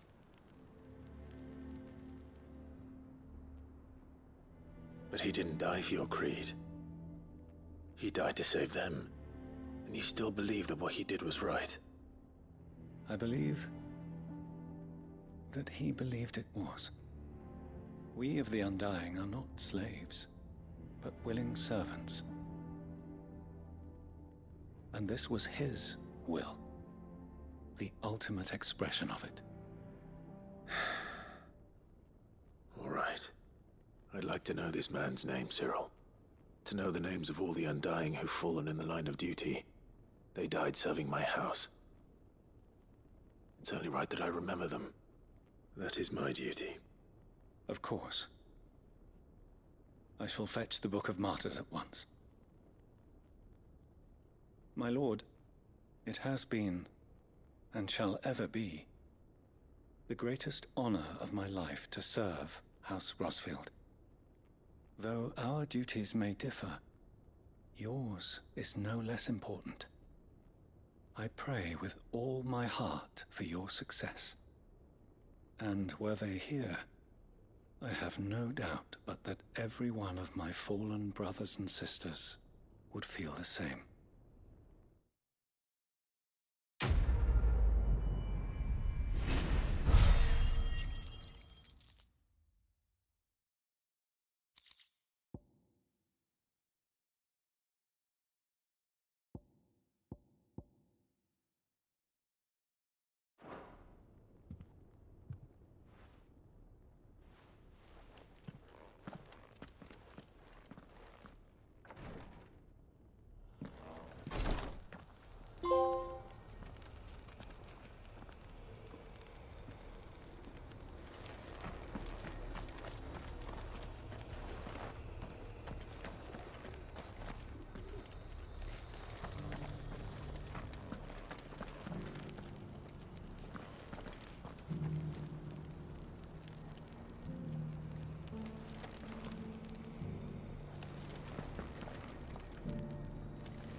The flood, yes. And not a stone's throw away.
Uncle, I bring good news. The Field Marshal has agreed to your plan. Ha! Of course he has. I didn't doubt you for a moment, dear boy. Rutherford is accompanying him back to your manor in Port Isolde as we speak. They will await your return there. As will one other. One other? Who, exactly? Lord Havel was concerned that even if he could get the realm's armies to agree to an accord, he might not be as successful in convincing those with political power. He asked if I might have a solution, and I suggested a certain Imperial Lord Magistrate turned Liberator. One of your co-conspirators? Master Quinton would probably call me one of his, but yes. Another outlaw, then. Just the thing we need to put these rotten politicos in their places. Good thinking, Clive. I'm glad you approve. The more the merrier, eh? Uncle, assuming Havel and Quinton can solve our problem with the armies, you still haven't mentioned how we might manage the grain shortages. Oh, don't you worry, my boy. The 7 high houses will be seeing to that. They have all agreed to make the most generous of donations. Oh, of course, it did take a little persuasion. But luckily I had some unexpected help. From who? Why, you, my boy. Rumor has it that you rescued the Lady Ariane's head steward Rockford from a horde of bloodthirsty bandits. It was more of a handful. Well, the old battle axe was so pleased. She had a shipload of talents delivered to my private docks by the next new moon. And when the other houses saw the parsimonious old crone's purse strings finally loosen, they as good as tripped over themselves in the rush to follow suit. I'm happy to hear it. Now, I must be getting back to the manor. Join us there at your earliest convenience, would you? Of course, Uncle.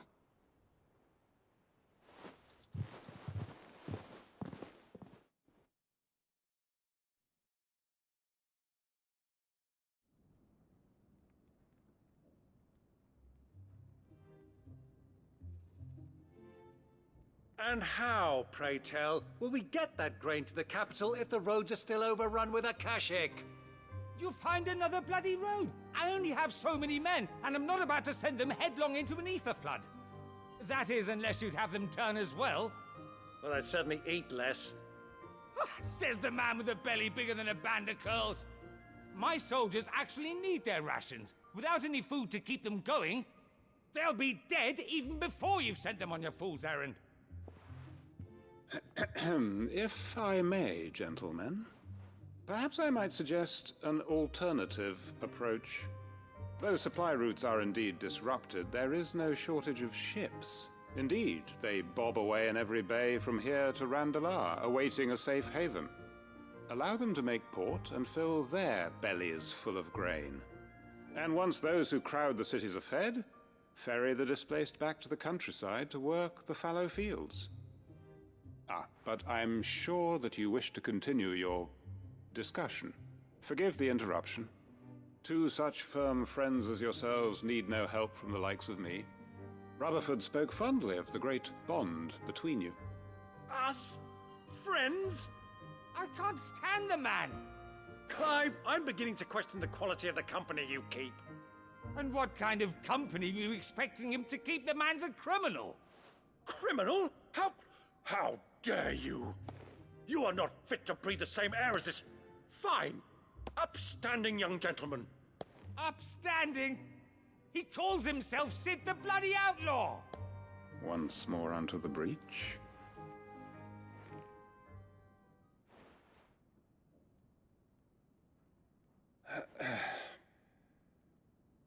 Shall we begin again? What we seek here is not to create a new nation, nor to claim the thrones of those that already exist. We wish simply to bring stability to the realm that mankind might weather the current storm. And to do that, we must convince those in power, the generals, the statesmen, the nobles, that our cause is just. There will be disagreements, yes, and I imagine some resistance, much resistance. But we cannot let that deter us. If we show them the path, show them that we walk it ourselves, then I am confident they will follow. The fate of the world lies in my nephew's hands, but the well-being of her people lies in ours. And we must not squander the chance that Clive has given us. Uncle Byron, Now, with that settled, let's move on to the signing of the Accord. For what great moment in history hasn't been accompanied by a little ceremony?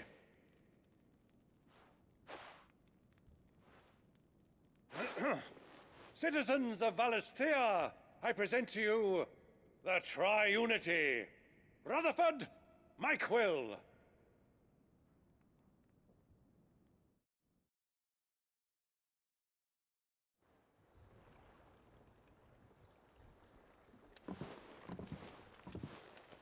Well, my boy, the stage is set. That it is. This is the role you were born for. Now I ask only that you trust in the talents of your supporting cast. We shall play our parts to the best of our abilities, that you might have the opportunity to shine. The realm needs its Sir Crandall. And there is no better Crandall than you, Clive. I want you to keep this signed accord as proof of our faith in you. I will. Thank you, Uncle.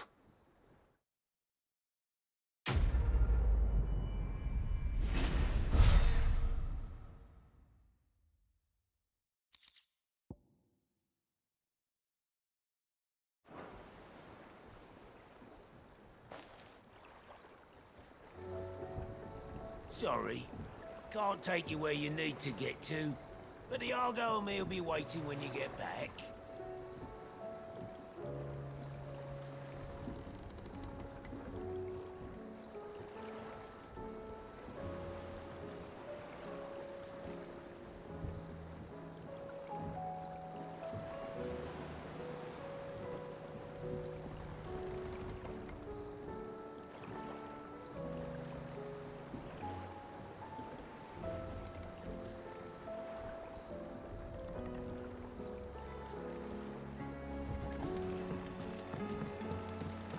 What do you think that thing is?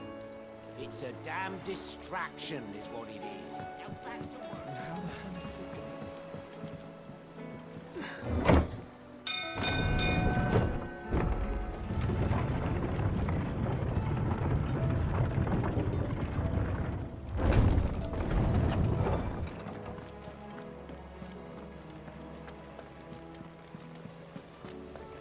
There's something about it. You should have seen him. The thing didn't stand a chance. Welcome back, Sid. Welcome back, Sid. Yes. Welcome back. Trip wasn't too much of a pain in the arse, I hope. Truth be told, it was me who suggested roping you in to help with the trial. But from what I hear, things didn't go quite as planned. No, they most certainly did not.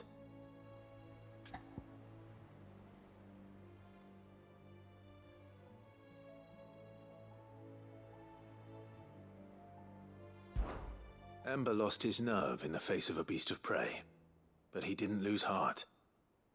He pressed on, and he achieved his aim. And is that not what we ask of our scouts? Indeed it is. Thank you for your honest appraisal, Sid. The fact remains, however, that Ember will not always have a battle-hardened warrior on hand to pluck him from the jaws of peril. All I have gleaned from this trial is that without someone watching his back, Ember is little more than a liability. Wait, Sergeant. Ember still has much to learn, it's true. And this time he was found wanting. But I'd say he's due a second chance, nonetheless. After all, he did do as you asked. With a bit of hard work, any hand can be made to hold a blade, and any mind can conquer its fears. But a scout's nose is different. You've either got one, or you ain't. And by sniffing out that log, young Ember here has shown he has a conk and a half. Wouldn't do to waste it now, would it? Fine. One more chance. I'll do whatever you ask. I'll spend my days and nights in the pit if I have to. I'll show you. Just you wait. Daft as a brush, that one. But his heart's in the right place. Just like someone else we know. And if you ask me, we've been leaning on him for far too long. That time the curse breakers took some of the weight off his shoulders, I reckon. It couldn't hurt. Just don't tell Gav I said so, will you? I won't have him thinking he's been hard done by. Next thing you know, he'll be asking for a day off. Chance would be a fine thing. Back to work. Forgive me, Sid. This did not play out as I expected. Things really do these days. But that's why we need men like Ember more than ever. Men who can make the best out of a bad situation. Remember that. I will, Sid. Thank you.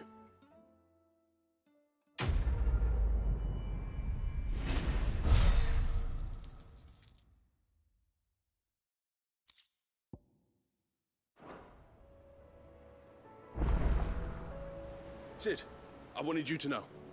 I will be taking personal responsibility for Ember's combat training. And I will not let you down.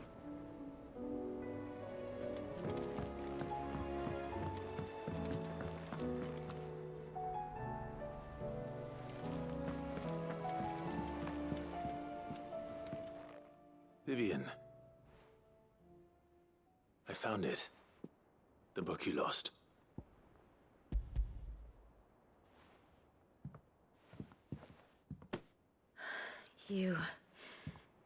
You found it. Thank you, Clive. Even though I asked this of you, I was not entirely sure it would be possible. I feared the executors had seized every copy. I met with one of these executors, and I convinced him to let me keep it. He told me something. That the truth is just a matter of collective belief. And that if enough people believe a lie, that lie becomes the truth. It does. But it also means that the truth is not immutable. That it can be changed.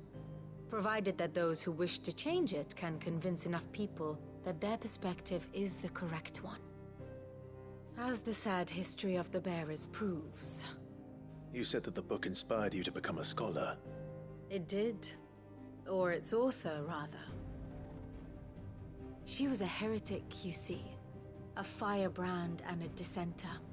A gallows stood ready for her in every corner of the realm. And by shunning society, or perhaps being shunned by it, she stumbled upon a truth so potent that an entire realm trembled at the prospect of its utterance. I, too, have always felt somehow set apart from the world of men. A stranger to my own species. She taught me that my solitude was not a curse, but a gift. And that, though my journey to the truth might be a lonely one, what I found at my destination would be more than worth the cost. Do you still feel that way? That you're not One of us. Honestly, I'm not entirely sure anymore. Since coming to the hideaway, I find my thinking somewhat clouded.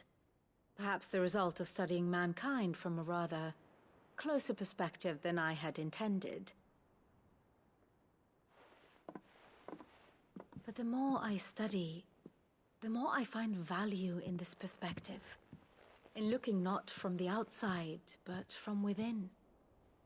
So if you'll permit me, I'd like to continue my work here.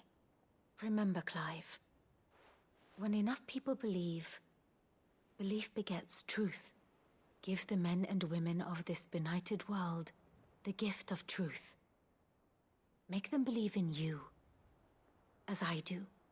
I'll try, Vivian. I'll try.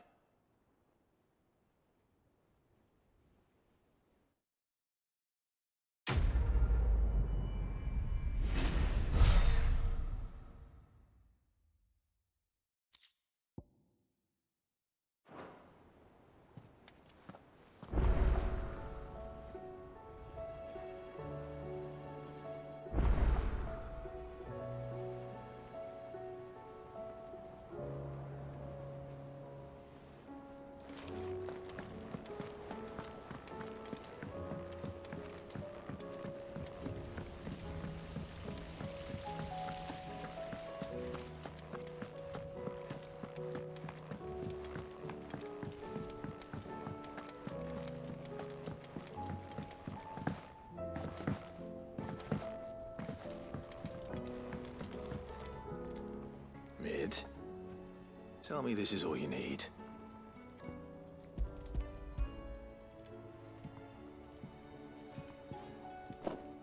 Aw, you make it sound like I asked you to save the world or something. Tell me this is all you need. It's most of what I need. After you left, I went over the figures again, and I realised I'd forgotten a 1 and a 0. And a cogwheel. Just a tiny one. Though, that's the problem. Gears that small are a bastard to make, and I may have lost the one Blackthorn spent a fortnight toiling over. Wait. The children. When they took apart your scales, there was a tiny brass gear. Now that I think about it, they didn't use it when we put the scales back together. The young'uns? But why would the... You know what? I don't want to know. I'll keep working on the model. You go and find that cog. Don't look at me like that, Clive. I already apologised to Blackthorn. Miserable old bugger. Besides, you can't expect me to keep track of every nut and nail floating about this place. It's a mess.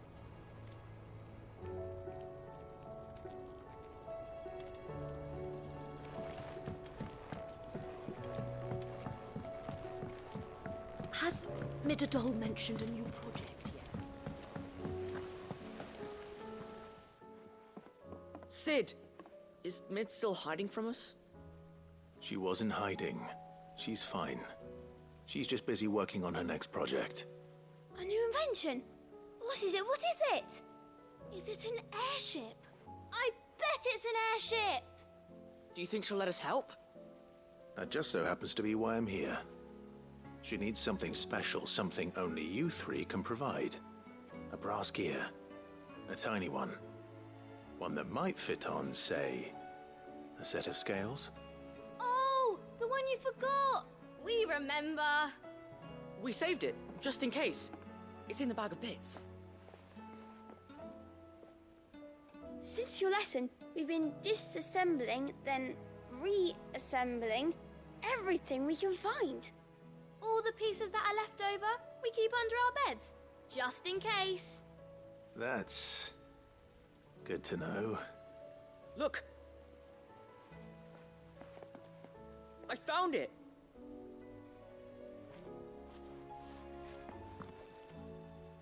Is that all? Just the gear? We have more parts if Mid needs them. That's all for now. But I'll let Mid know about your hoard. Just in case. Thanks, Sid.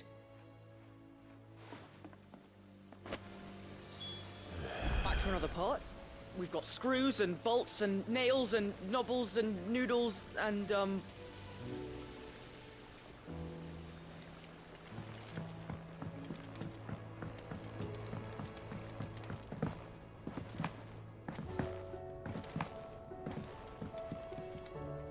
Well, did they have it?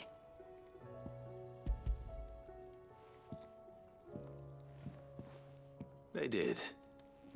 And they kept it somewhere nice and safe. Will it work? Will it work? He's perfect! You're a genius, Clive. What exactly are you going to use it for?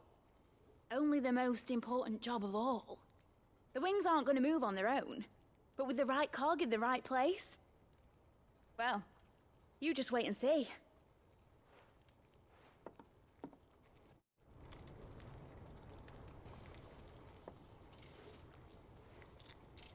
That should do it.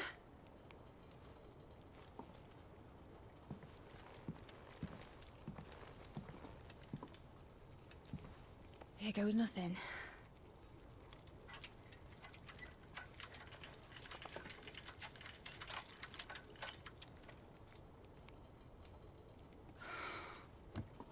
Titan's tits.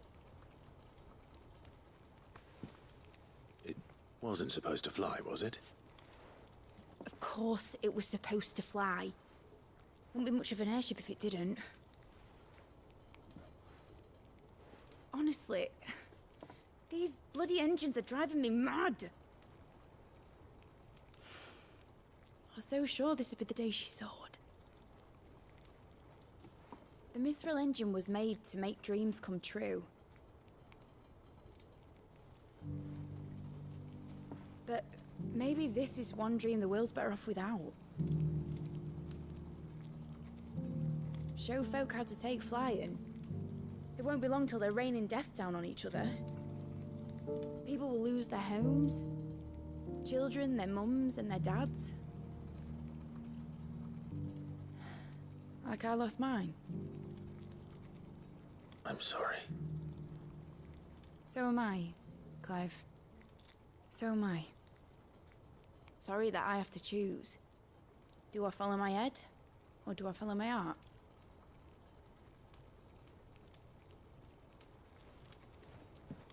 Good question. The first time I stood on the deck of your ship, felt the wind in my hair. It was like I was flying. But imagine how it would feel to actually do it. My dad always said there were two ways of living life. Chasing a dream or shuffling to your grave. And he were right. Right about a lot of things. Not that I like to admit it. People need dreams to chase. Especially in a world like this.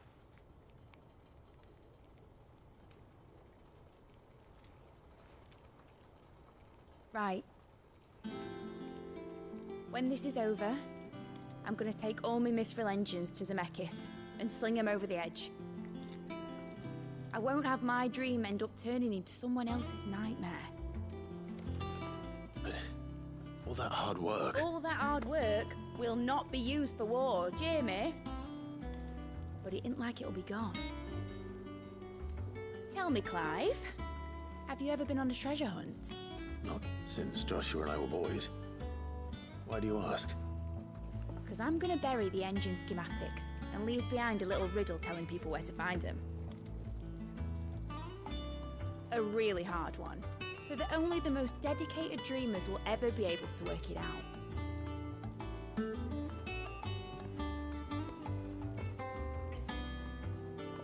Ooh, I can picture it now. Some daft general squinting at the words with a gormless expression on his mug. Like that one, yeah. Right.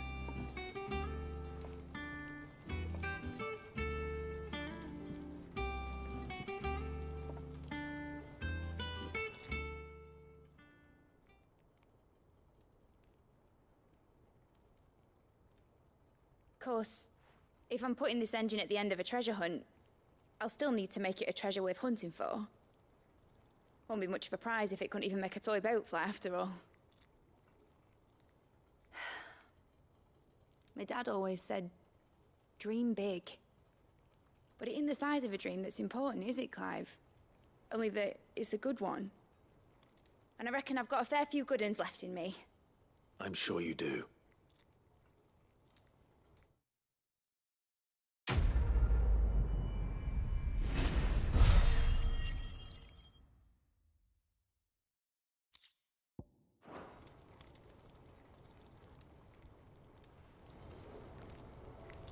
What shall I do with your model? You spent a lot of time on it. We both did. What, that old thing? Not healthy to cling to your failures, Clive. They'll weigh you down, you know. Sound advice. Still, I suppose my prototypes will probably be worth a fair bit when I'm as famous as Bart's the Builder. Seeing as you're always strapped for coin, suppose I can give it to you. Just make sure you get a good price when you do come to part with it. I'd say that was up to you as much as me. All right, Clive.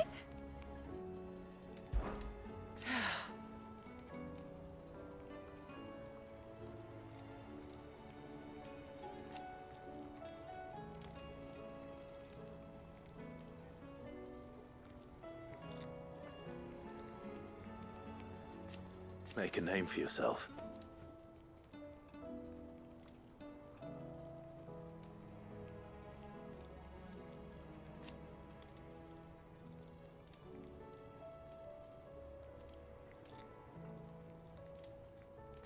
You better bloody I'd do and all.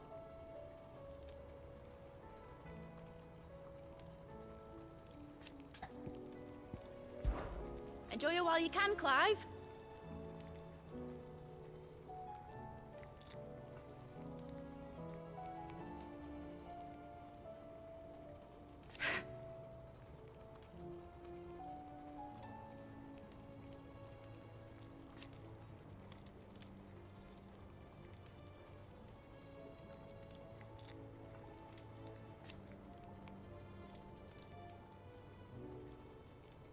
Imagine that, eh?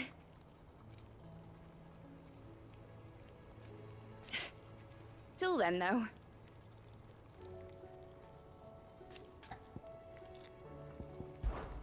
Give a melon half, Clive.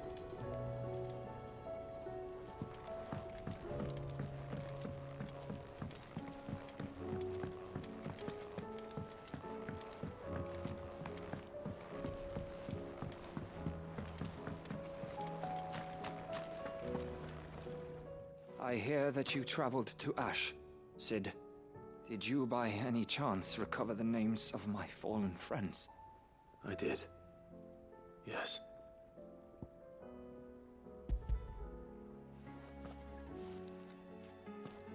If I may, the bearer registry.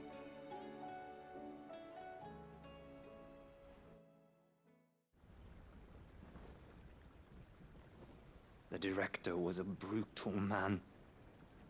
He got no worse than he deserved. The registry was all I found beneath the tree. There was no sign of a body. Or any record of what happened to the children after the orphanage closed.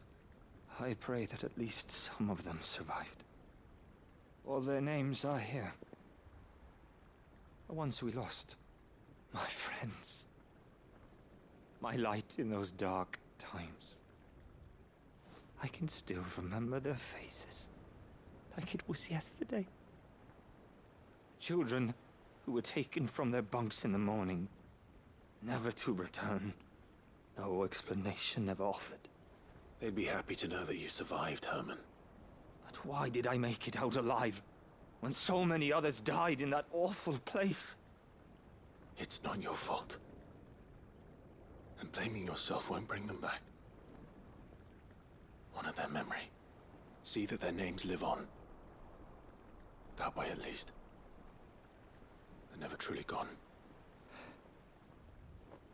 Thank you, Cid. I'm going to write a book. An account of the horrors of Badbach. and the spirit of those its custodians sought to crush. All of Valisthea will know of our suffering, and in the name of those I lost, I will not let it happen again. Neither will I.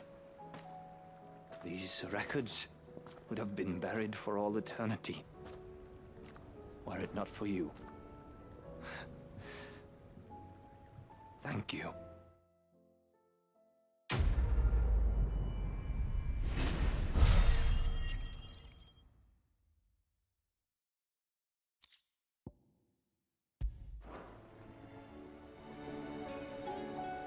The realm will hear of Badbach.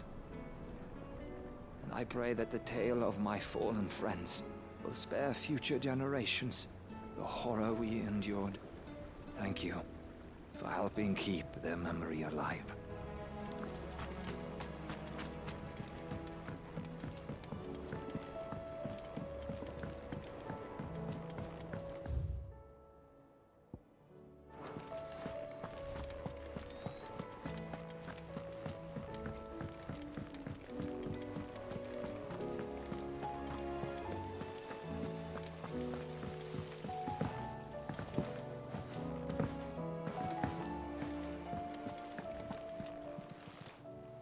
Welcome to the Patron's Whisper. Is everything we've received and everything promised all yours? You earned this.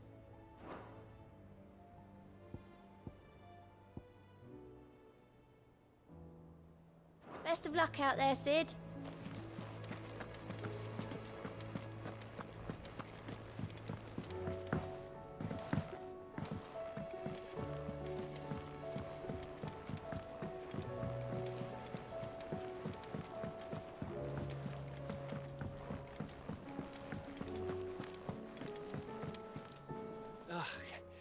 You all right?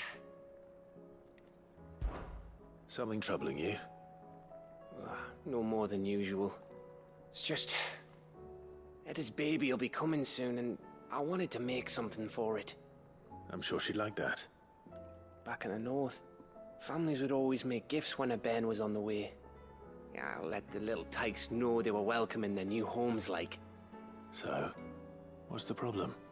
Well, the problem is that Eda's due any day now. And I don't know if I'll be ready in time. Is there anything I can do to help? You know, there just might be. All right then. What exactly are we making? A good luck charm. But not just any good luck charm. Not just any. No. One made from the feather of a silver chocobo. There's naught lucky in all the realm, or so we used to say back home anyway. Thing is, they're hard to come by. Had Otto and Karen check with their suppliers, but nothing. I'd try and track one down myself, only... Only the big day is fast approaching. And that's all you need, a feather. That or the bird whose horse it's attached to, aye. I was gonna start by asking around with traveling traders plying the northern borders. Well, there's no shortage of those passing through Martha's. I think I might make that my first port of call. I'll let you know if I find anything. You're a good friend, Clive.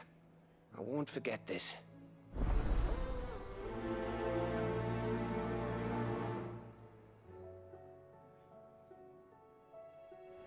Can't say I've ever seen a silver chocobo myself, but I have seen one of their feathers. Look just like a normal one, only silver, obviously.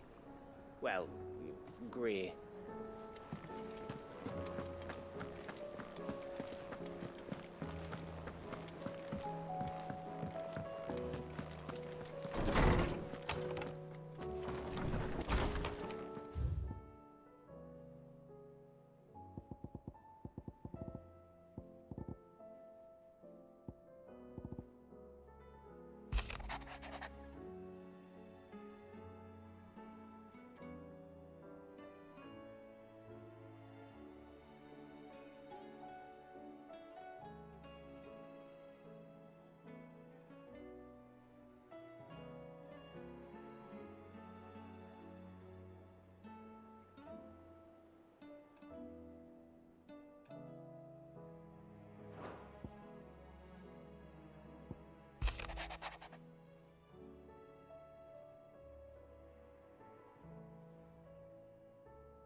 It's usually me making demands of Hippocrates.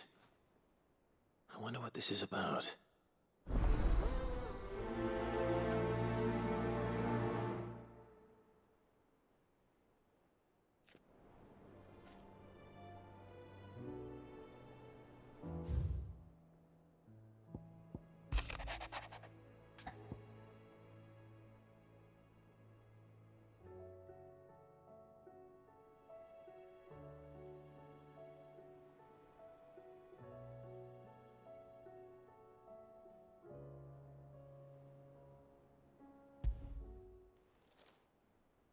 If Joshua's worried about Jill, I should go and speak with him.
Somewhere, Sid. Can we come? I promise we'll be good.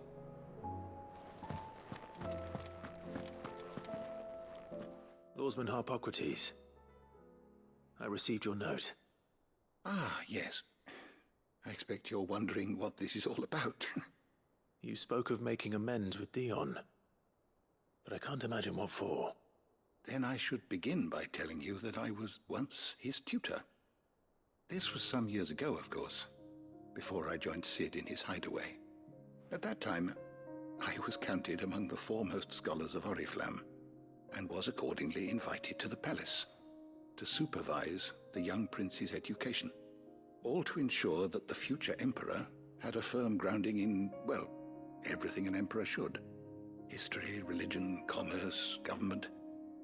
Alas, our time together was cut short when Dion left to join the Dragoons, his studies no longer being deemed necessary.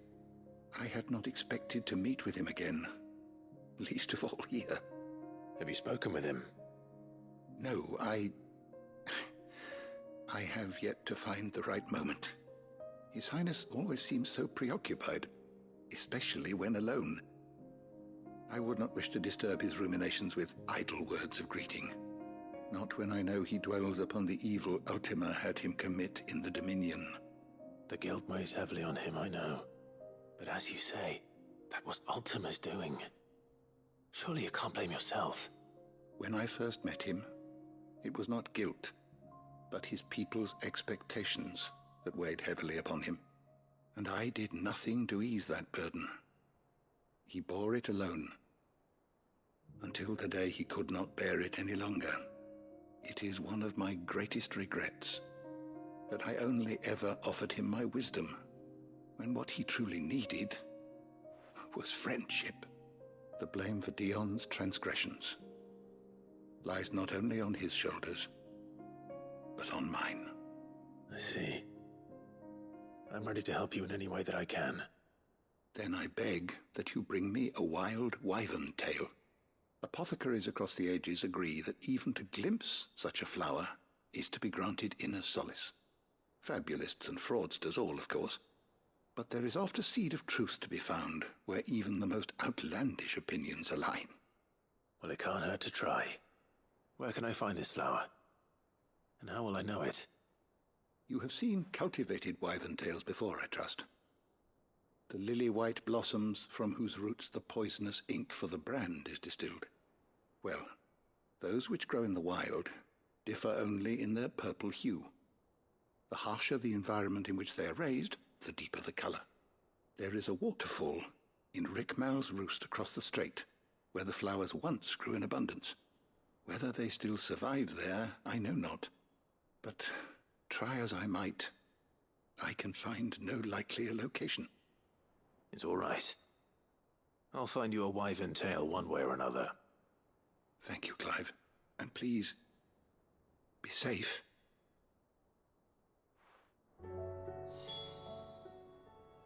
Good morrow to you, my friend. Despite scouring the shelves, I have found only one reliable reference to a place where wild wyvern tails are known to have grown. But it is in Walood, by a waterfall near Rickmal's Roost, as I told you. I dare not ask that you undertake such a long and perilous journey on my account, of course, but were you to find yourself in the area? Fare thee well, my friend.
Caution, brother.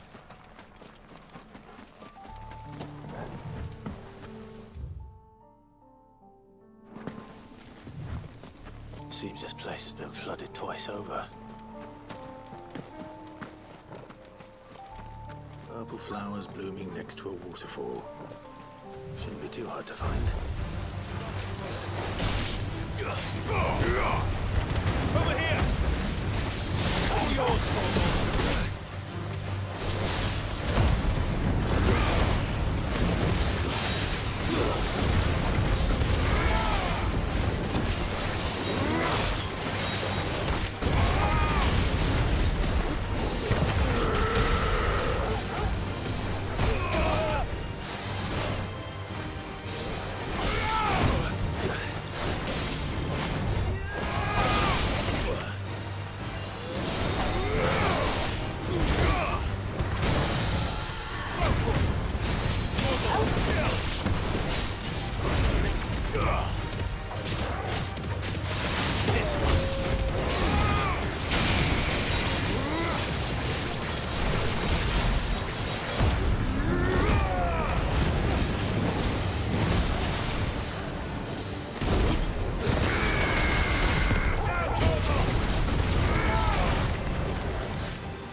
fine hand. All yours,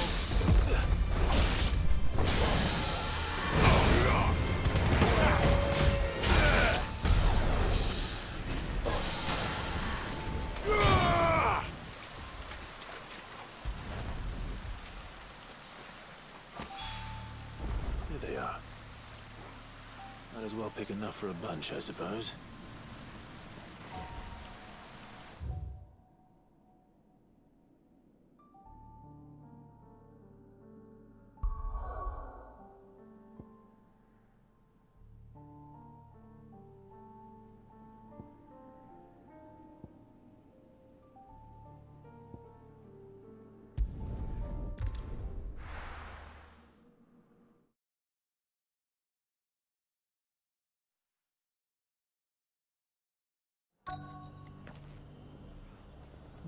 Let's hope one of the merchants here has what Gav needs.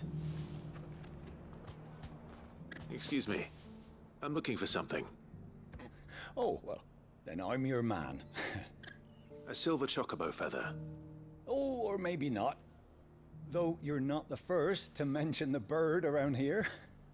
There was a man stopped by the rest not long ago, claiming he was attacked by a silver chocobo.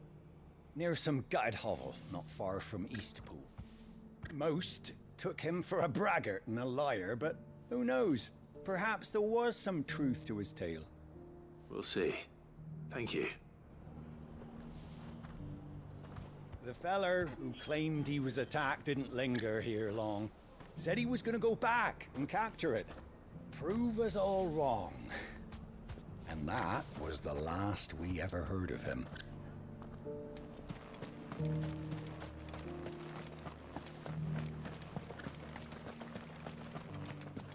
Just because the heavens have gone to wreck and ruin, it don't mean we have to. How do, traveller? You've the look of a man who could do with a new whetstone. Or perhaps a bawdy etching of the Vicerine. Maybe another time. I'm looking for a silver chocobo feather. If that's the case, rumours are all you're likely to find. No one has seen a silver chocobo for years. Word is they were all hunted for their feathers. Some northern nonsense about bringing good luck. Didn't bring them much, nor their bows. If any are still out there, I reckon they'll be doing their damnedest not to be discovered. You're probably right. Thank you anyway.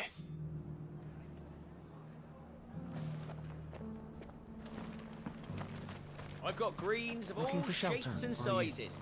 Come on Colours inside, too. I'll introduce you to Mostly mine. green though.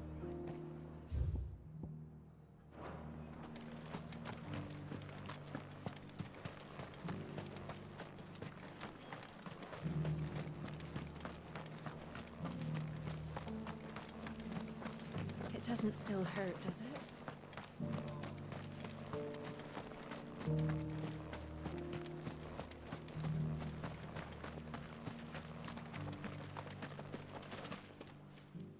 Can I help you with something? You wouldn't happen to sell silver chocobo feathers, would you? I deal in fruit, not fancies. But if it's fancies you're after, I suggest you try Rhiannon's ride. Was a silver chocobo seen there? Oh, yes. If you believe the ravings of a madman. It wouldn't be the first time. A silver chocobo sighted in the hills near Rhiannon's Ride. It sounds almost too good to be true. But since I'm already here...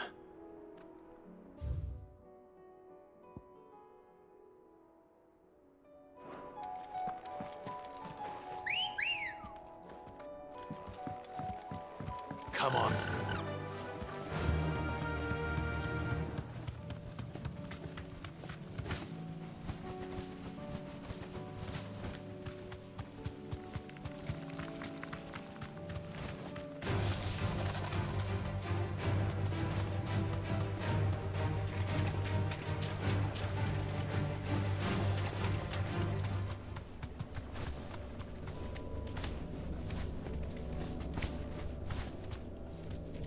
Be safe.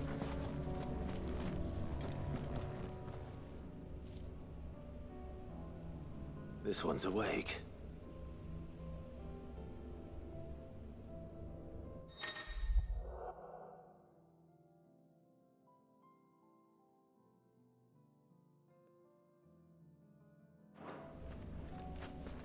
Let's see what's inside.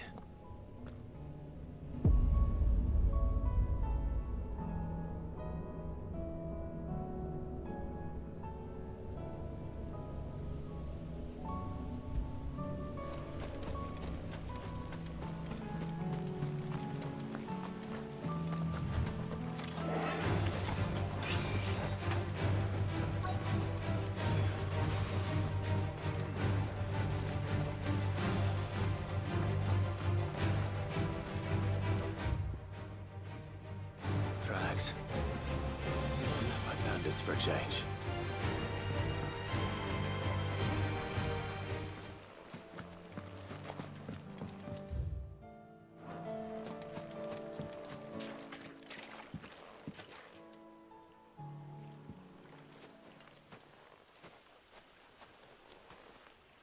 More tracks.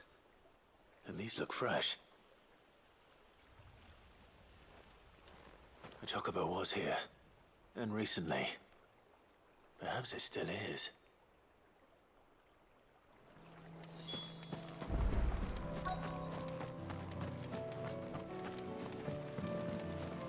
I don't hear anything.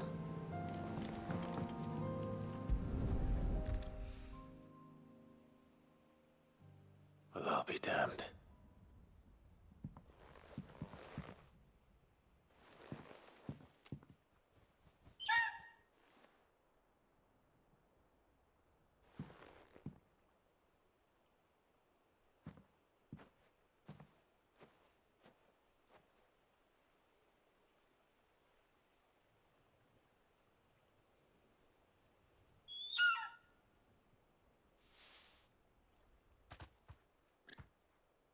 It's all right. I'm not going to hurt you. Just borrowing a feather for my friend.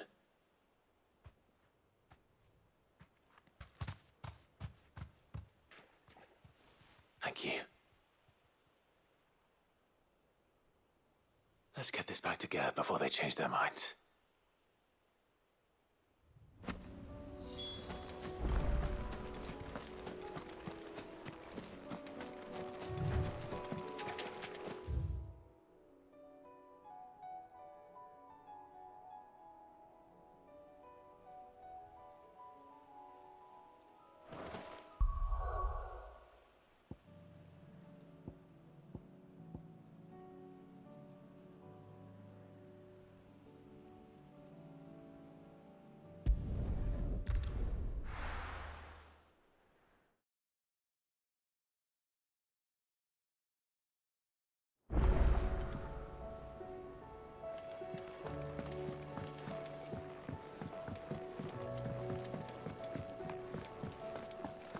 It was no trouble at all.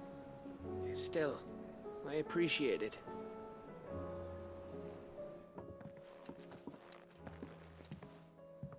Clive, you're back.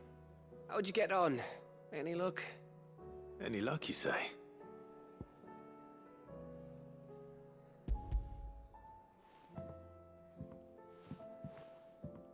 Crystals crack.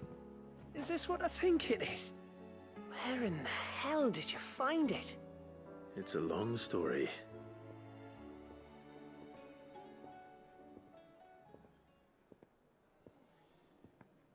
Right there on the road to Eastpool. Who'd have thought it? Everything up there's been abandoned for years. The empty cabin made for the perfect shelter. Though I fear my presence may have forced the poor creatures to look elsewhere. Don't blame yourself, Clive. The Blight's right on Eastpool's doorstep. They'd have had to move on before long, even if you hadn't have turned up. They'll find a new home. Trust me. After all, that's what us endangered animals do. Anyway, what matters is, you managed to nick us one of their quills before they could run off. And now all that's left is to fix it to the carving. I didn't know you could carve. Reckon there's a lot you don't know about me.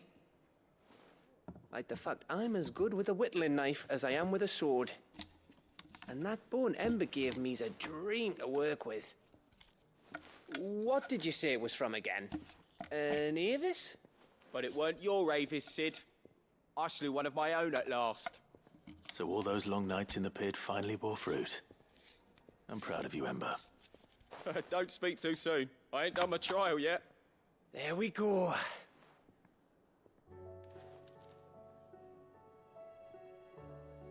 What do you think? I think if you ever hang up your scouting cap, you'll be able to make an honest living. Oh, will I? I should go and see if Ed is awake. Give it my best.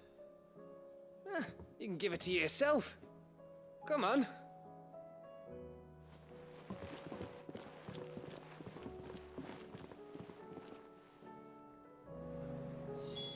I don't want Gav to give up being a scout, honest.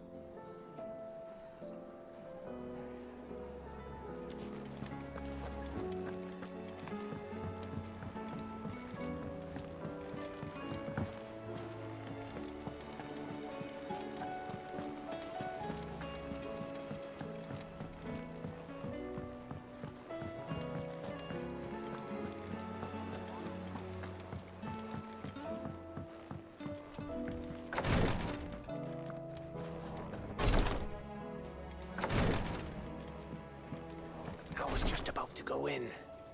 But then I thought it might be better if you went first. What with you being the head of the family and all.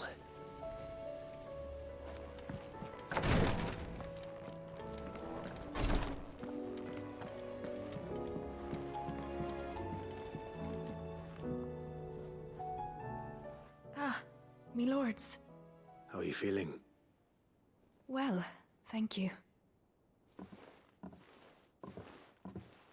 Is something wrong? Wrong? No, nothing like that. What it is... Go on, please.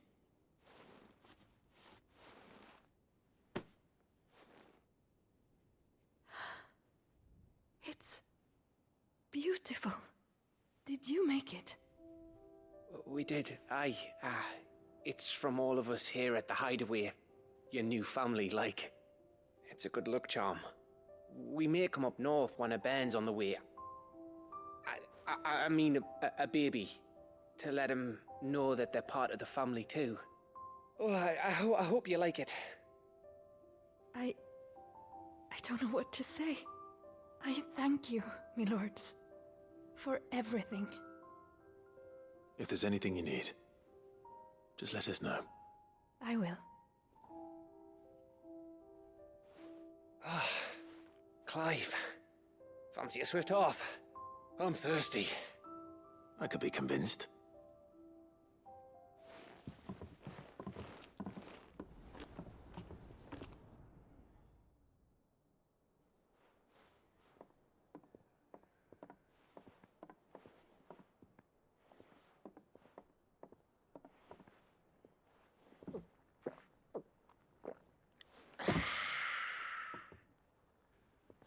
Don't you think you've had enough?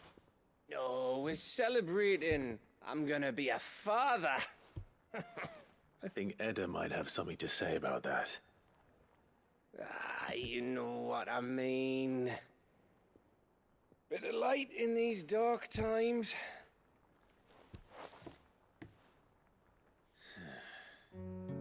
Wasn't long after me 10th name day. My mum told us she was with child again. I was over the fucking moon. I was looking forward to having a little one to lord it over. What with me being the runt of the litter. Thought I'd finally have a chance to prove to the world that I could be a big brother. Imperials came the day she went into labour. Had myself a baby sister. And then I didn't. My whole family gone in a blink, while I hid in the cellar like the spineless little arsehole I was. Great brother I turned out to be.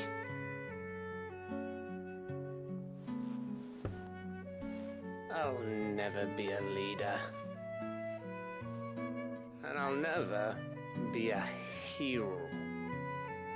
I'm just a daft little dog who comes running when his master calls.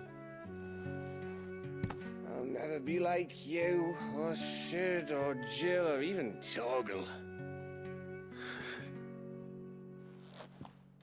Have you finished? Maybe.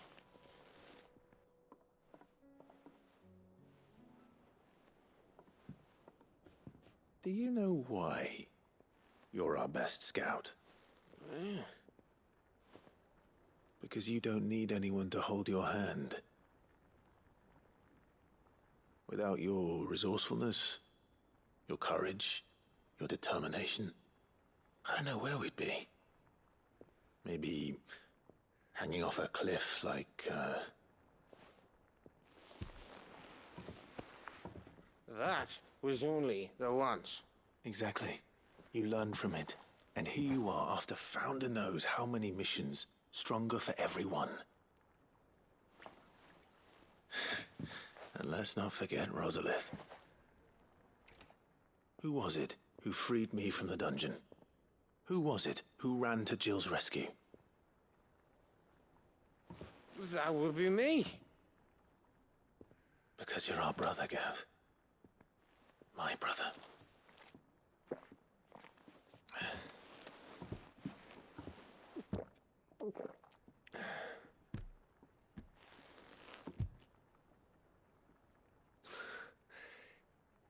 Your brother.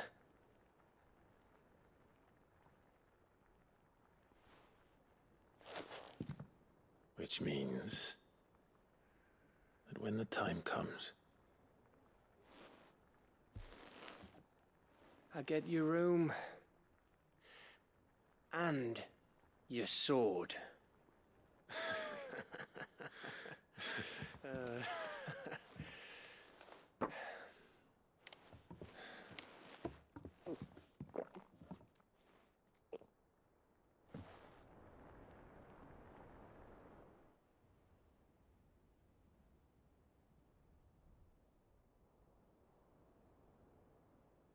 I may have had one too many.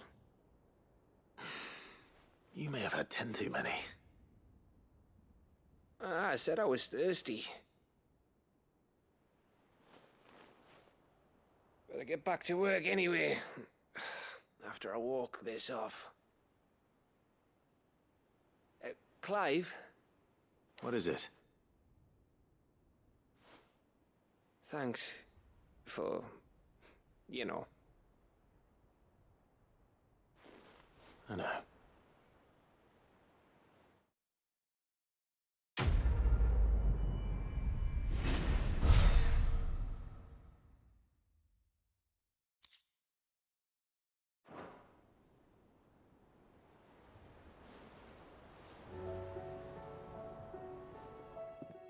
One of these days.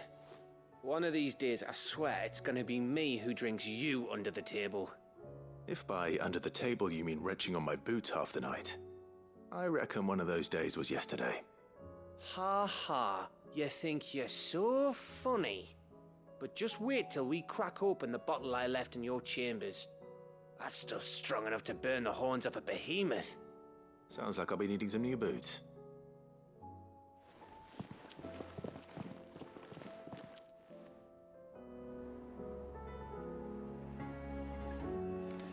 Do you think they'll come back?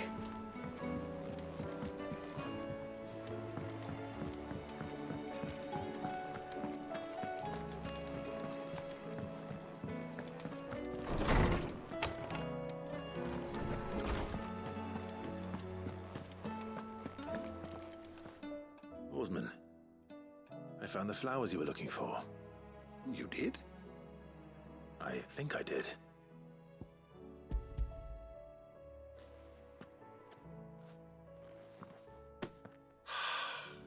You did indeed.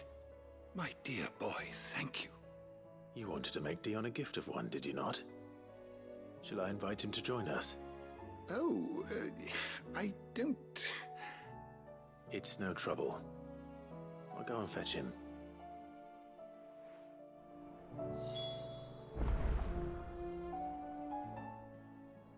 Good morrow to you, my friend.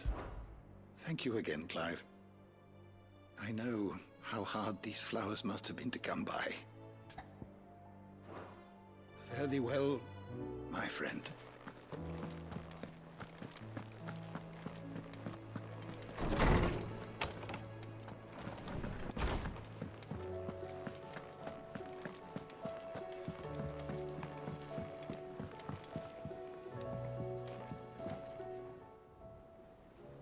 Your Highness, would you do me the honor of accompanying me?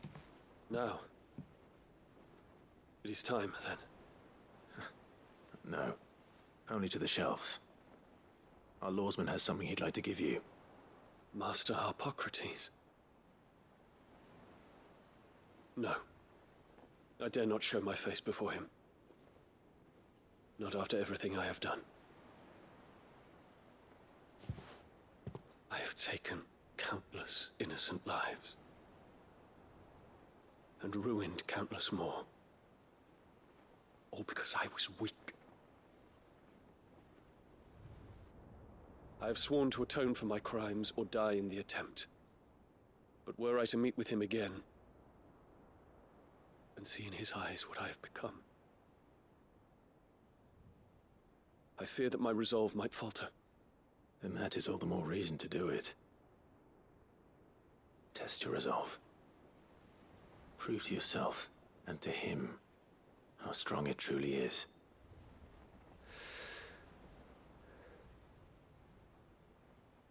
You are right.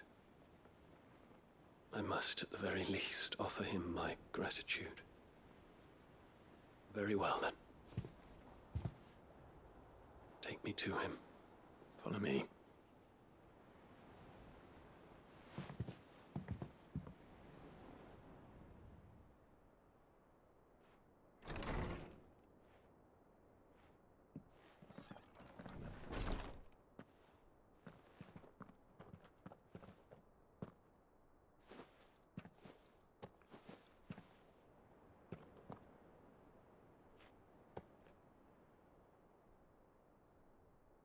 Even now, I hesitate to approach him.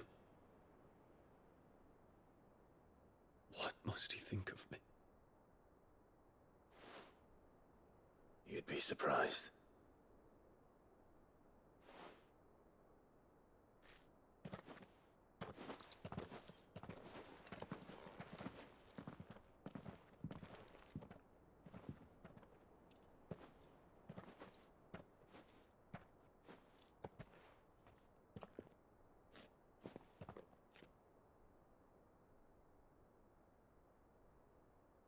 Master Harpocrates, pray, accept my apologies for leaving your tutelage before my studies were complete.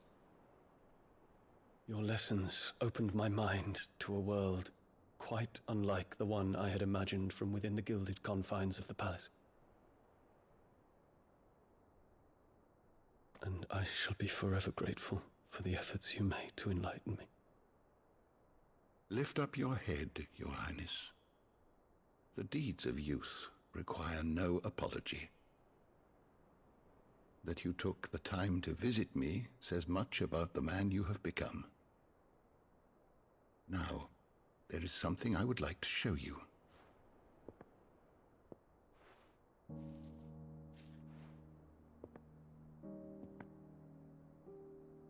Is that a wyvern tail?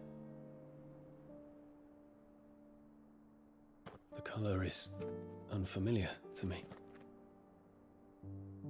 Because it is unique to those found in the wild. Something in the harsh environment in which they grow lends them this striking hue. Their roots are indistinguishable from those of their hothouse cousins, but once they bloom, the difference is immediately apparent. In this flower, I see you, Your Highness.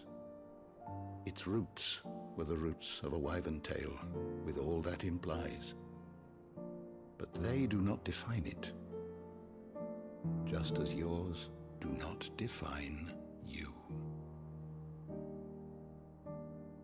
I want you to have it, that it might remind you of this truth.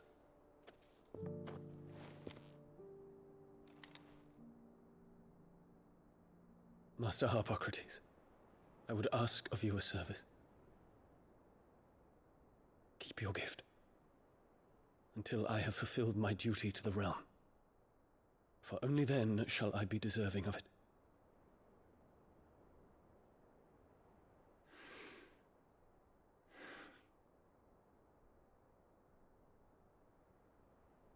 As you wish, Your Highness.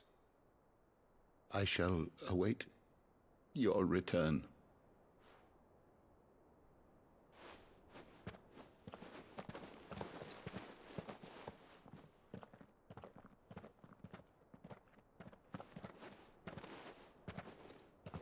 Our roots do not define us. No wonder my stepmother didn't like him. For reuniting me with memories I had thought long lost.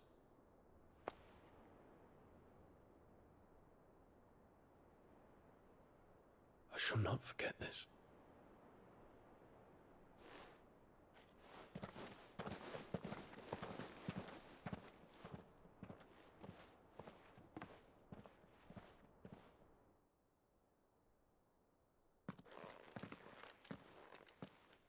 Thank you, Clive.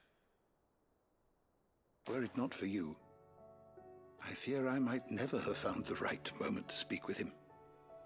Not to mention the wyvern tales. I shall plant their seeds, that I might not disappoint His Highness upon his return. I hope the soil in the hideaway is to their liking. Why, these flowers bloomed in the bleak, black wastes of Waloed. I'm sure Nigel's yard will suit them to a T.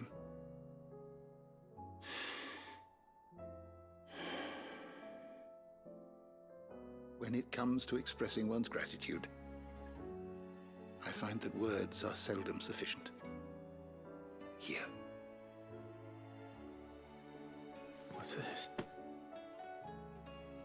A stolas quill. Or more precisely, my stolas quill. 'Tis said that an owl's feathers are steeped in the wishes it hears over its long lifetime. All those words just waiting to pour out onto the page. So consider this my wish for you. That one day you may put down your sword and pick up that pen. Well, when that day comes, I'll certainly have a lot to write about. Thank you, Harpocrates. It shall have pride of place in my chamber.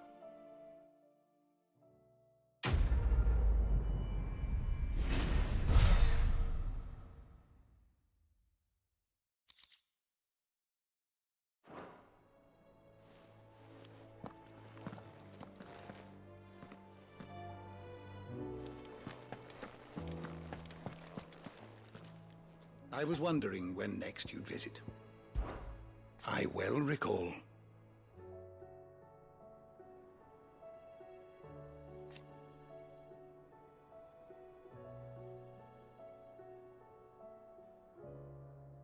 He truly believed.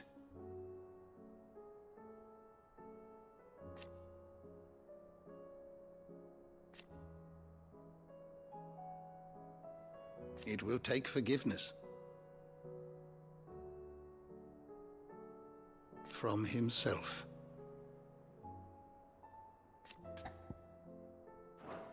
Thank you for indulging an old man.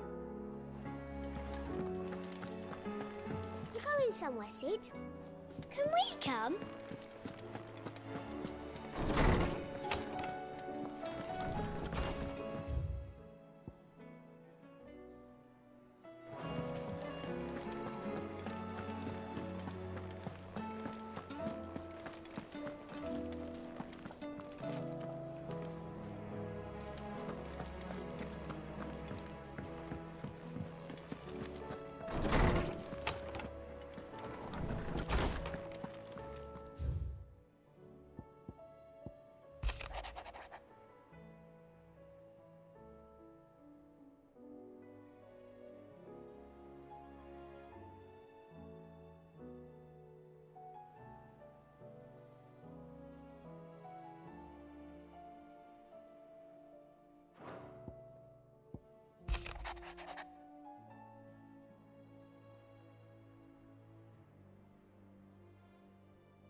What's on your mind, Clive?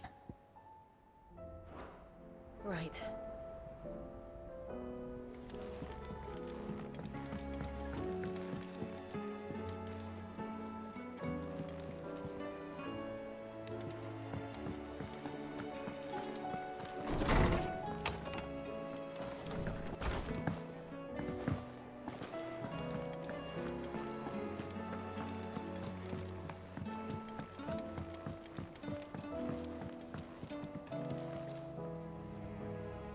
Joshua, I read your message. You're right. Jill is different.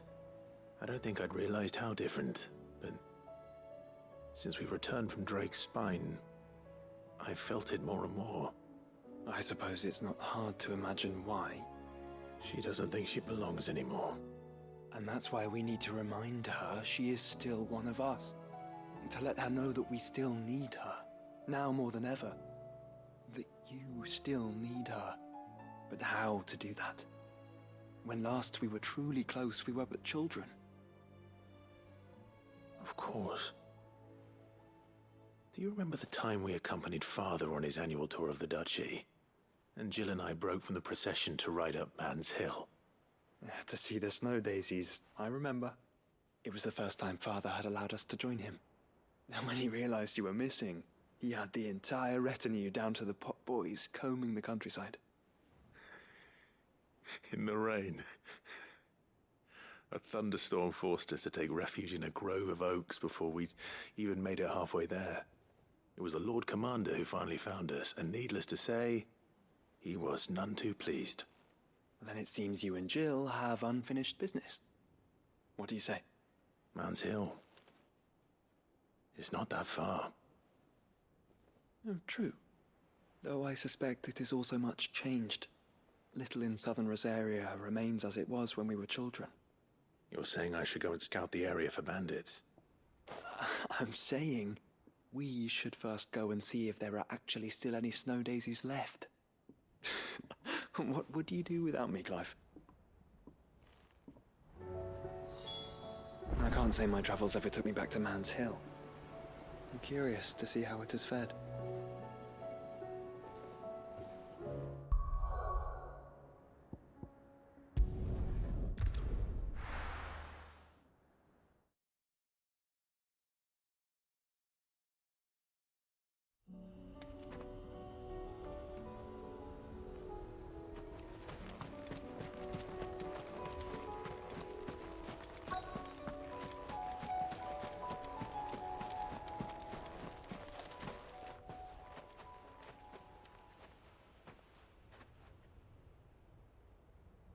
This is the place, but...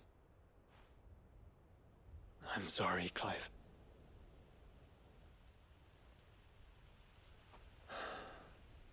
There's nowhere been spared. What do we do now? We keep looking. Man's Hill cannot be the only place where snow daisies grow. Perhaps, but... it's the only place I know of. Knew of. Then why not ask someone who might know of another? Someone at the backyard? To the hideaway, then.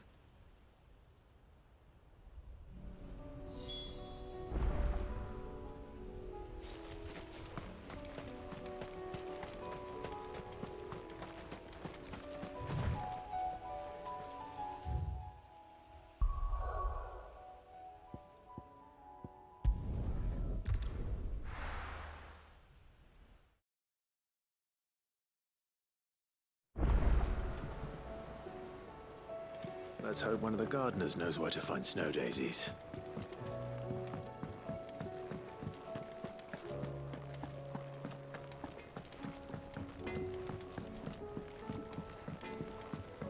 Say what you will. Lady Karen has seen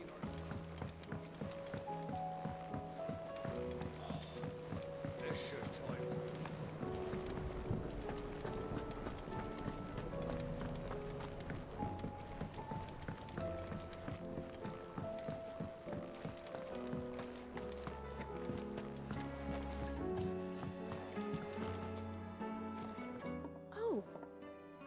What brings you down from the heavens, Sid? I need your advice. Joshua and I are looking for a place where snow daisies grow. Preferably in abundance. Snow daisies. Then you'll want somewhere not too hot and not too cold. And where the winds are strong enough to carry the seeds. I reckon Man's Hill would be a good place to start. There in the Royal Meadows, perhaps? Both have similar climbs and the right elevation. If the Blight hasn't claimed them yet. Right. Thank you. Did you learn where we might find our flowers? The gardener here mentioned the Royal Meadows in Sambrak. Ah, the fields beyond Northreach. Well, if that's the case, then Yote was right. I recalled that she kept a record of our travels, you see. So I asked her if she'd perhaps noted anywhere that snow daisies grew, and she mentioned Oilafeist Bay. Whose shores border the meadows. Off we go then. The winds that blow across the Royal Meadows from Oilafeist Bay are strong indeed. Strong enough for snow daisies, it seems. Snow daisies may be beautiful, but they are really quite deadly. I wouldn't recommend eating one.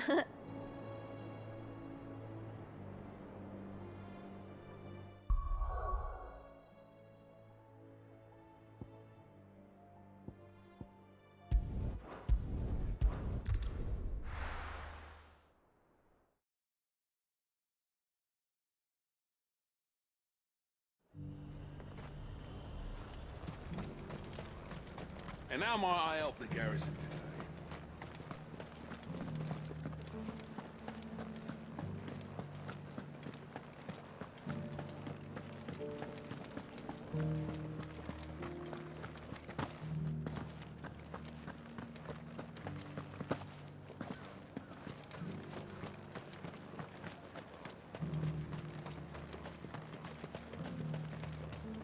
The Duke has pledged.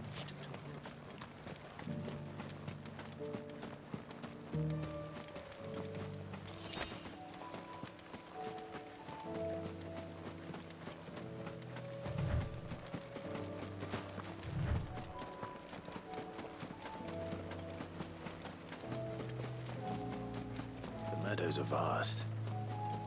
Where do we even start? Yote mentioned the coastline. We can start there.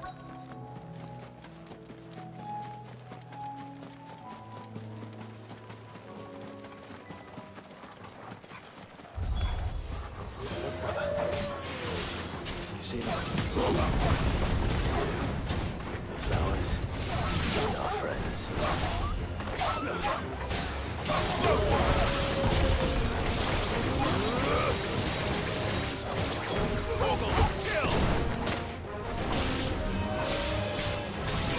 This one.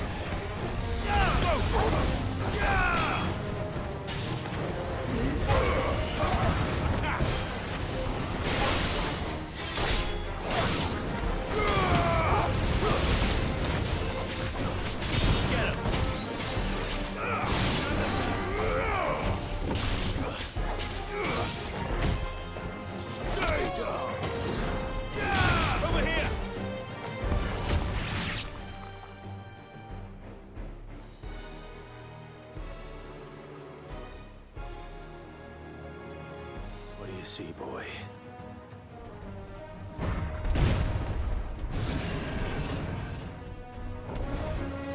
Let's hope this is the last one. Only one way to find out.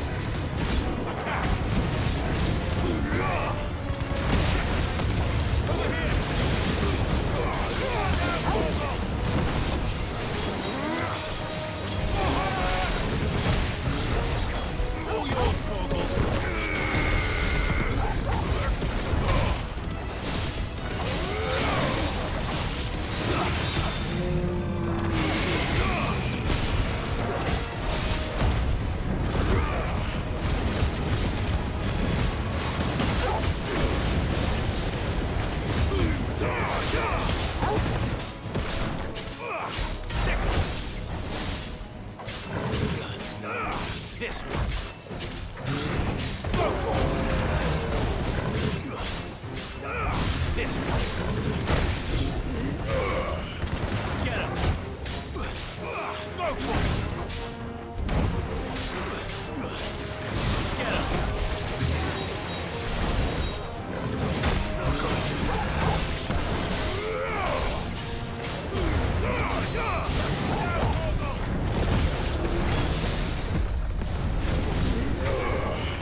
That was harder than I expected.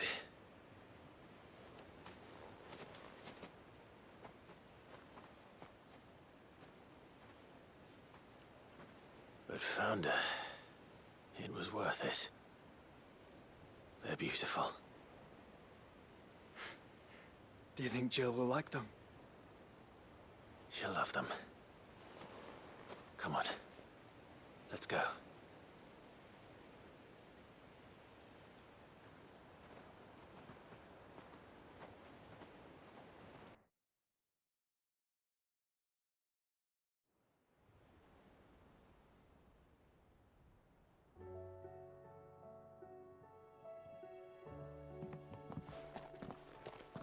It appears my work is done.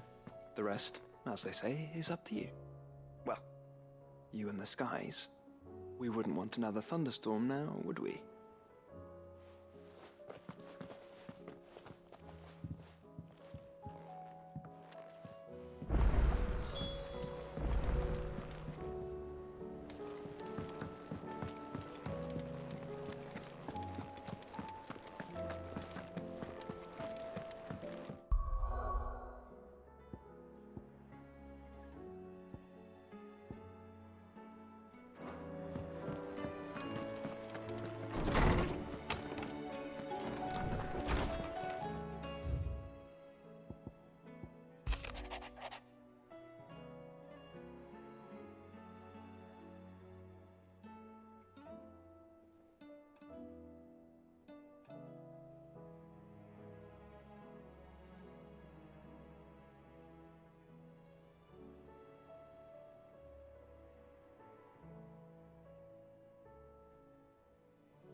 Jill, there's something I'd like to show you.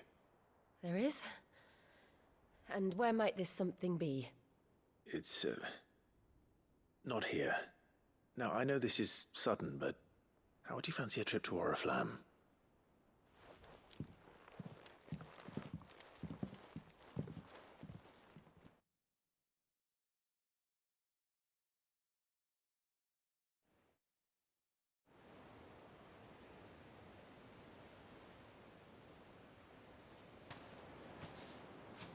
There are so many. This is what you wanted to show me.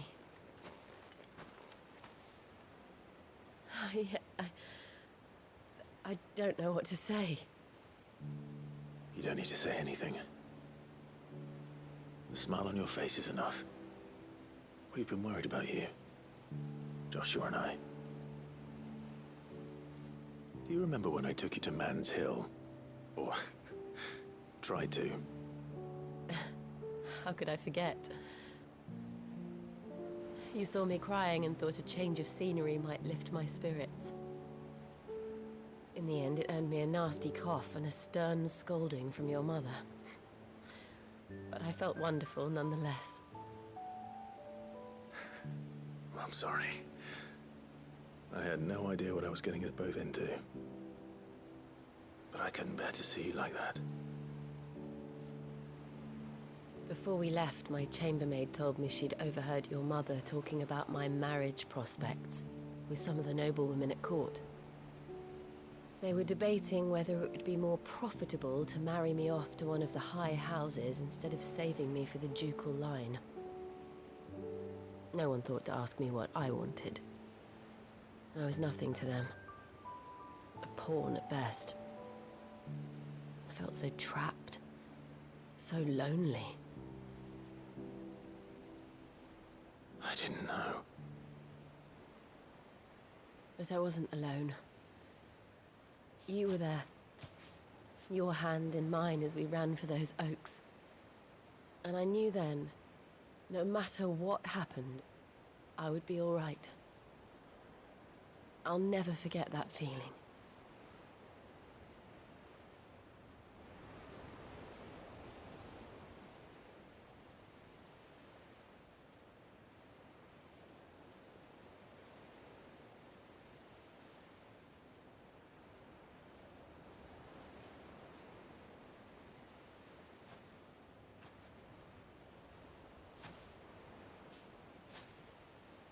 Before we broke camp, the morning after the storm, do you know what I did? No? What? I slipped away from my governess to climb the tor. And from there I saw a sea of petals, all reaching for the sun. And I realized that no matter how terrible the night, dawn would always come.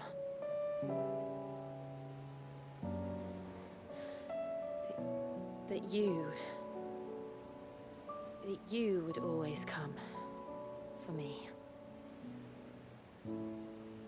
And you have. Again and again.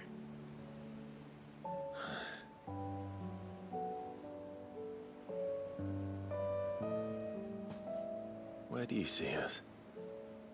When all this is over?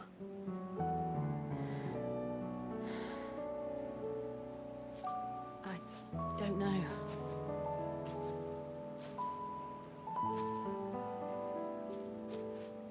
Not here, though. I think I've outgrown the twins. After everything we've been through, the realm just seems so small. I'll need some space to spread my wings. Then that's what you'll have. And I'll stop at nothing to see that you do.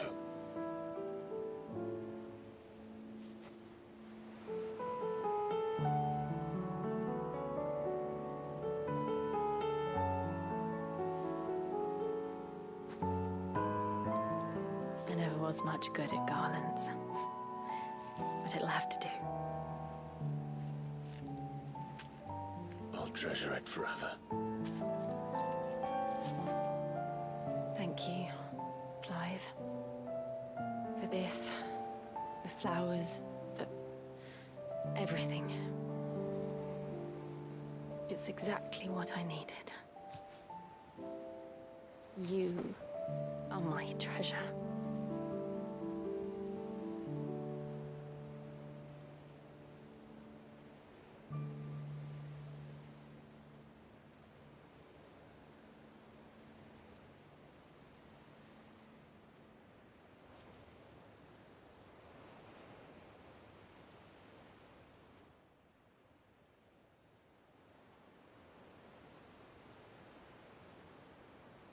We should probably be getting back.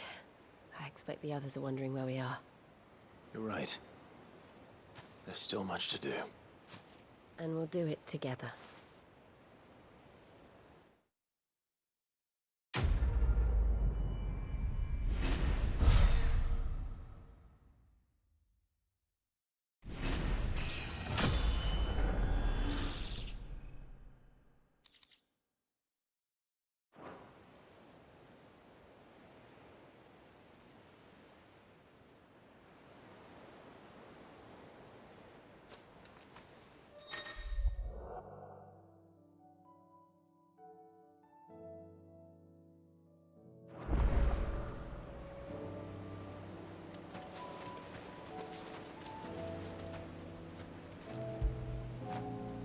Get it, boy!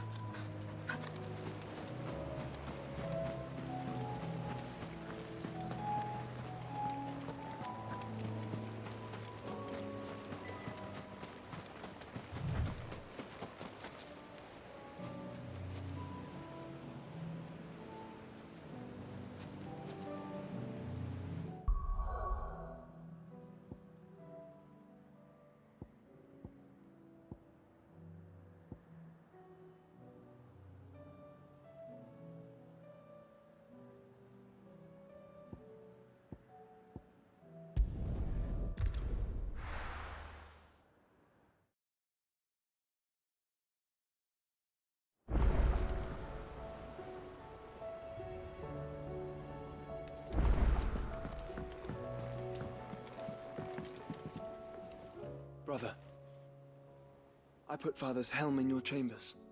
He should be with you when his vision is finally realized. Thank you, Joshua. For everything. Don't mention it.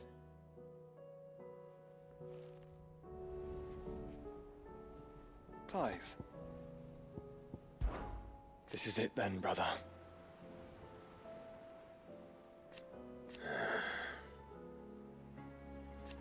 Indeed.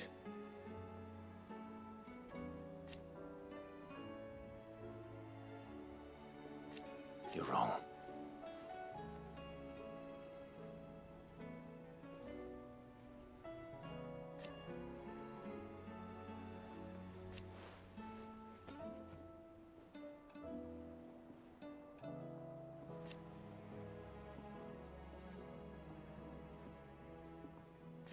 Of course.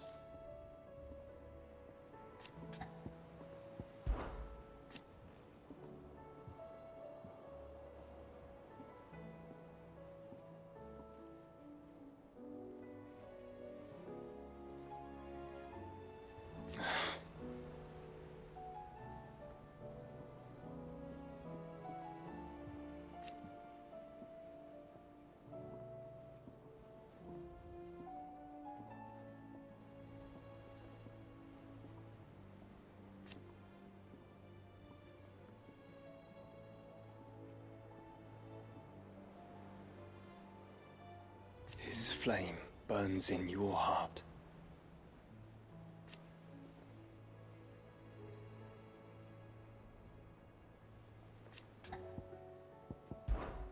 Shall we then?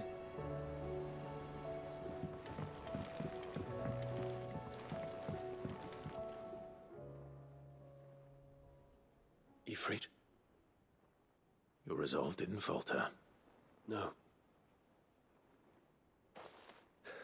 Though I continue to be bewildered by fate. But I should meet with my old tutor here. At the very end of the world. I thank you. With all my heart. For giving me this chance. And I thank you for taking it. I should like to look upon that flower once more. When I am worthy.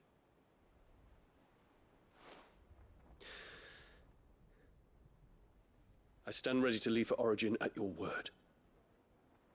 May Grieger go with us. And see us safely home. Must we away? My decision is made.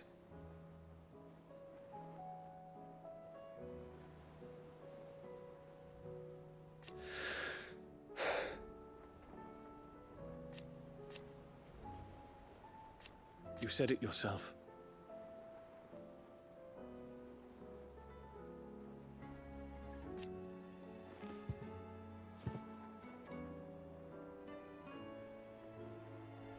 He must be stopped.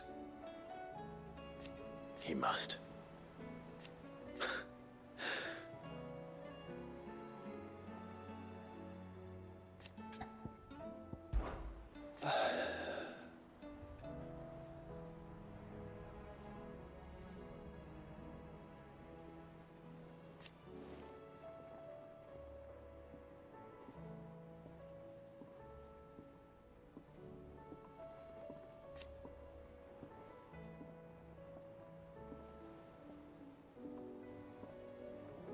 Alas.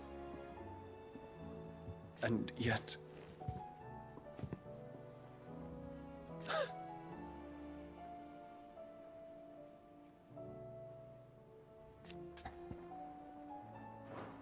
The time is nigh, Ifrit.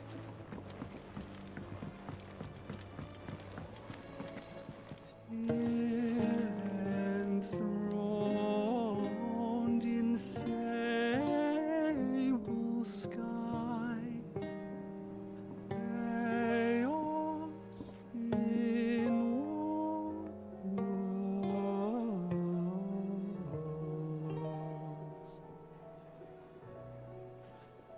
From diverse hands a dawn is spun in crimson sin unfurls.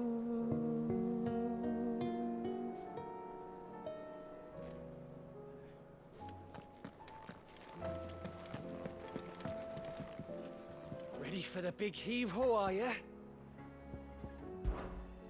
About that.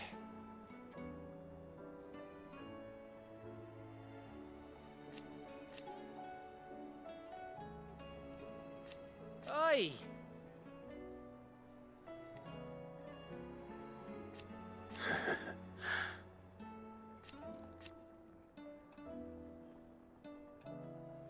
Let's see.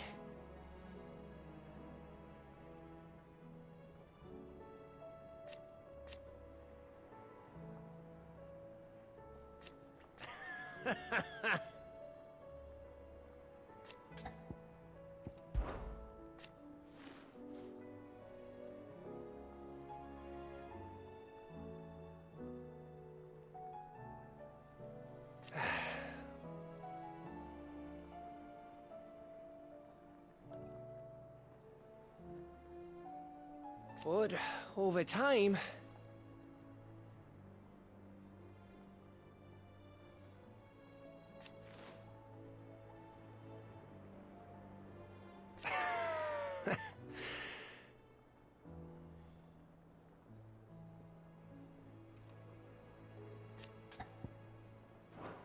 go and give that fucker one for me. What can I get you, Sid? As if setting our people free wasn't enough. Good news, everyone. The casks have been liberated. Here's to Sid.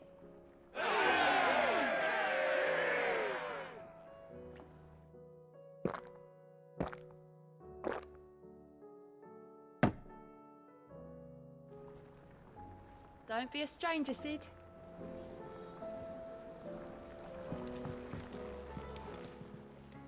Clive. Ta-ra then.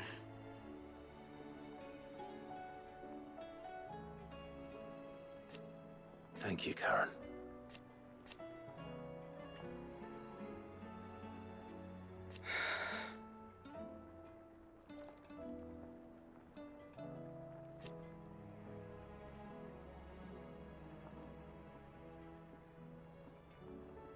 You could do this too. Go on then. Do us proud.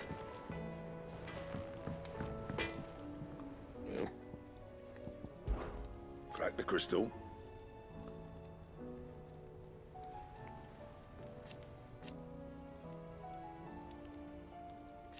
Not a very good one. But then...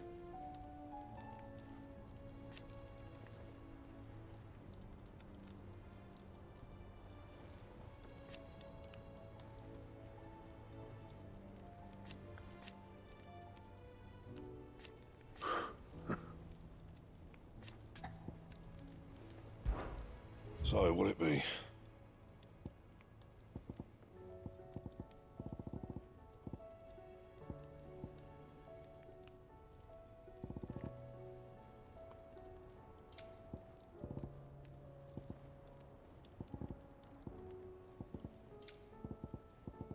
And?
First the skies, then the crystal.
It's not time yet, is it?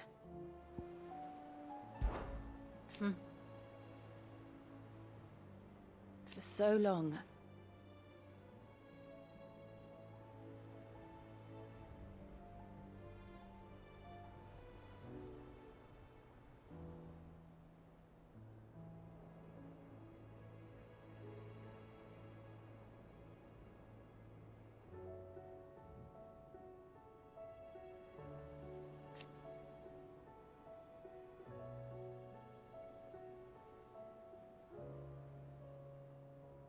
So when this is over,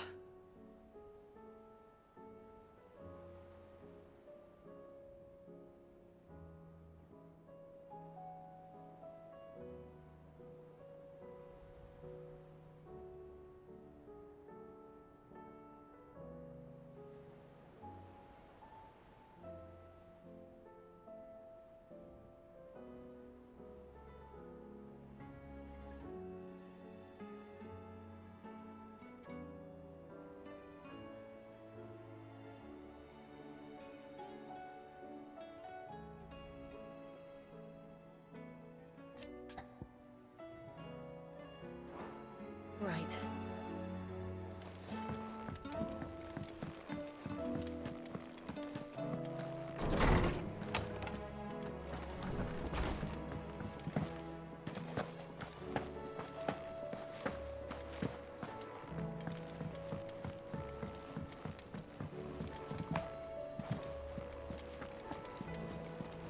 You be careful up there. If you happen to snag your britches on anything, be sure to bring them back to me. I'll get them patched up right away.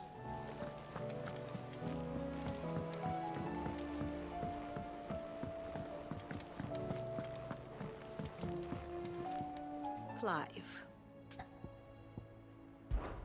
Truth is but a matter of belief.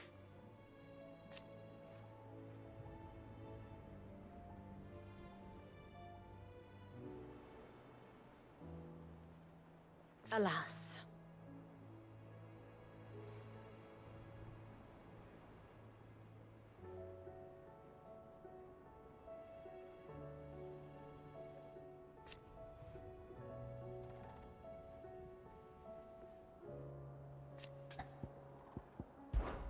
Well, Clive?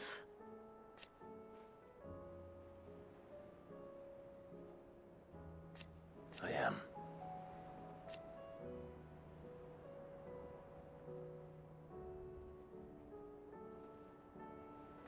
Naturally.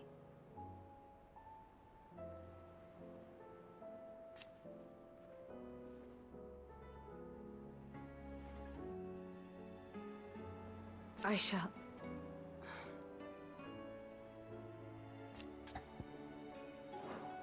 I do so enjoy our little chats.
No.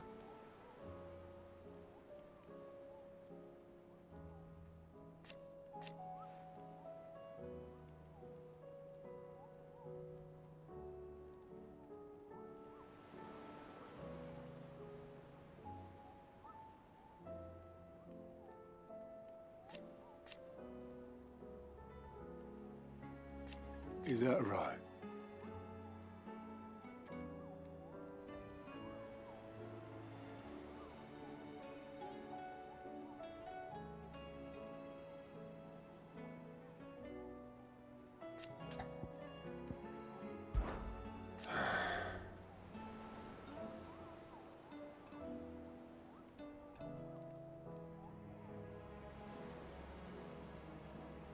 Might be time to take a step back.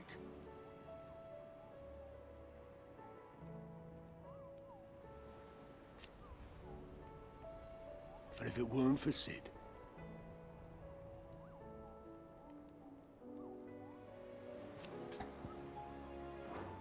I'll be here if you need me.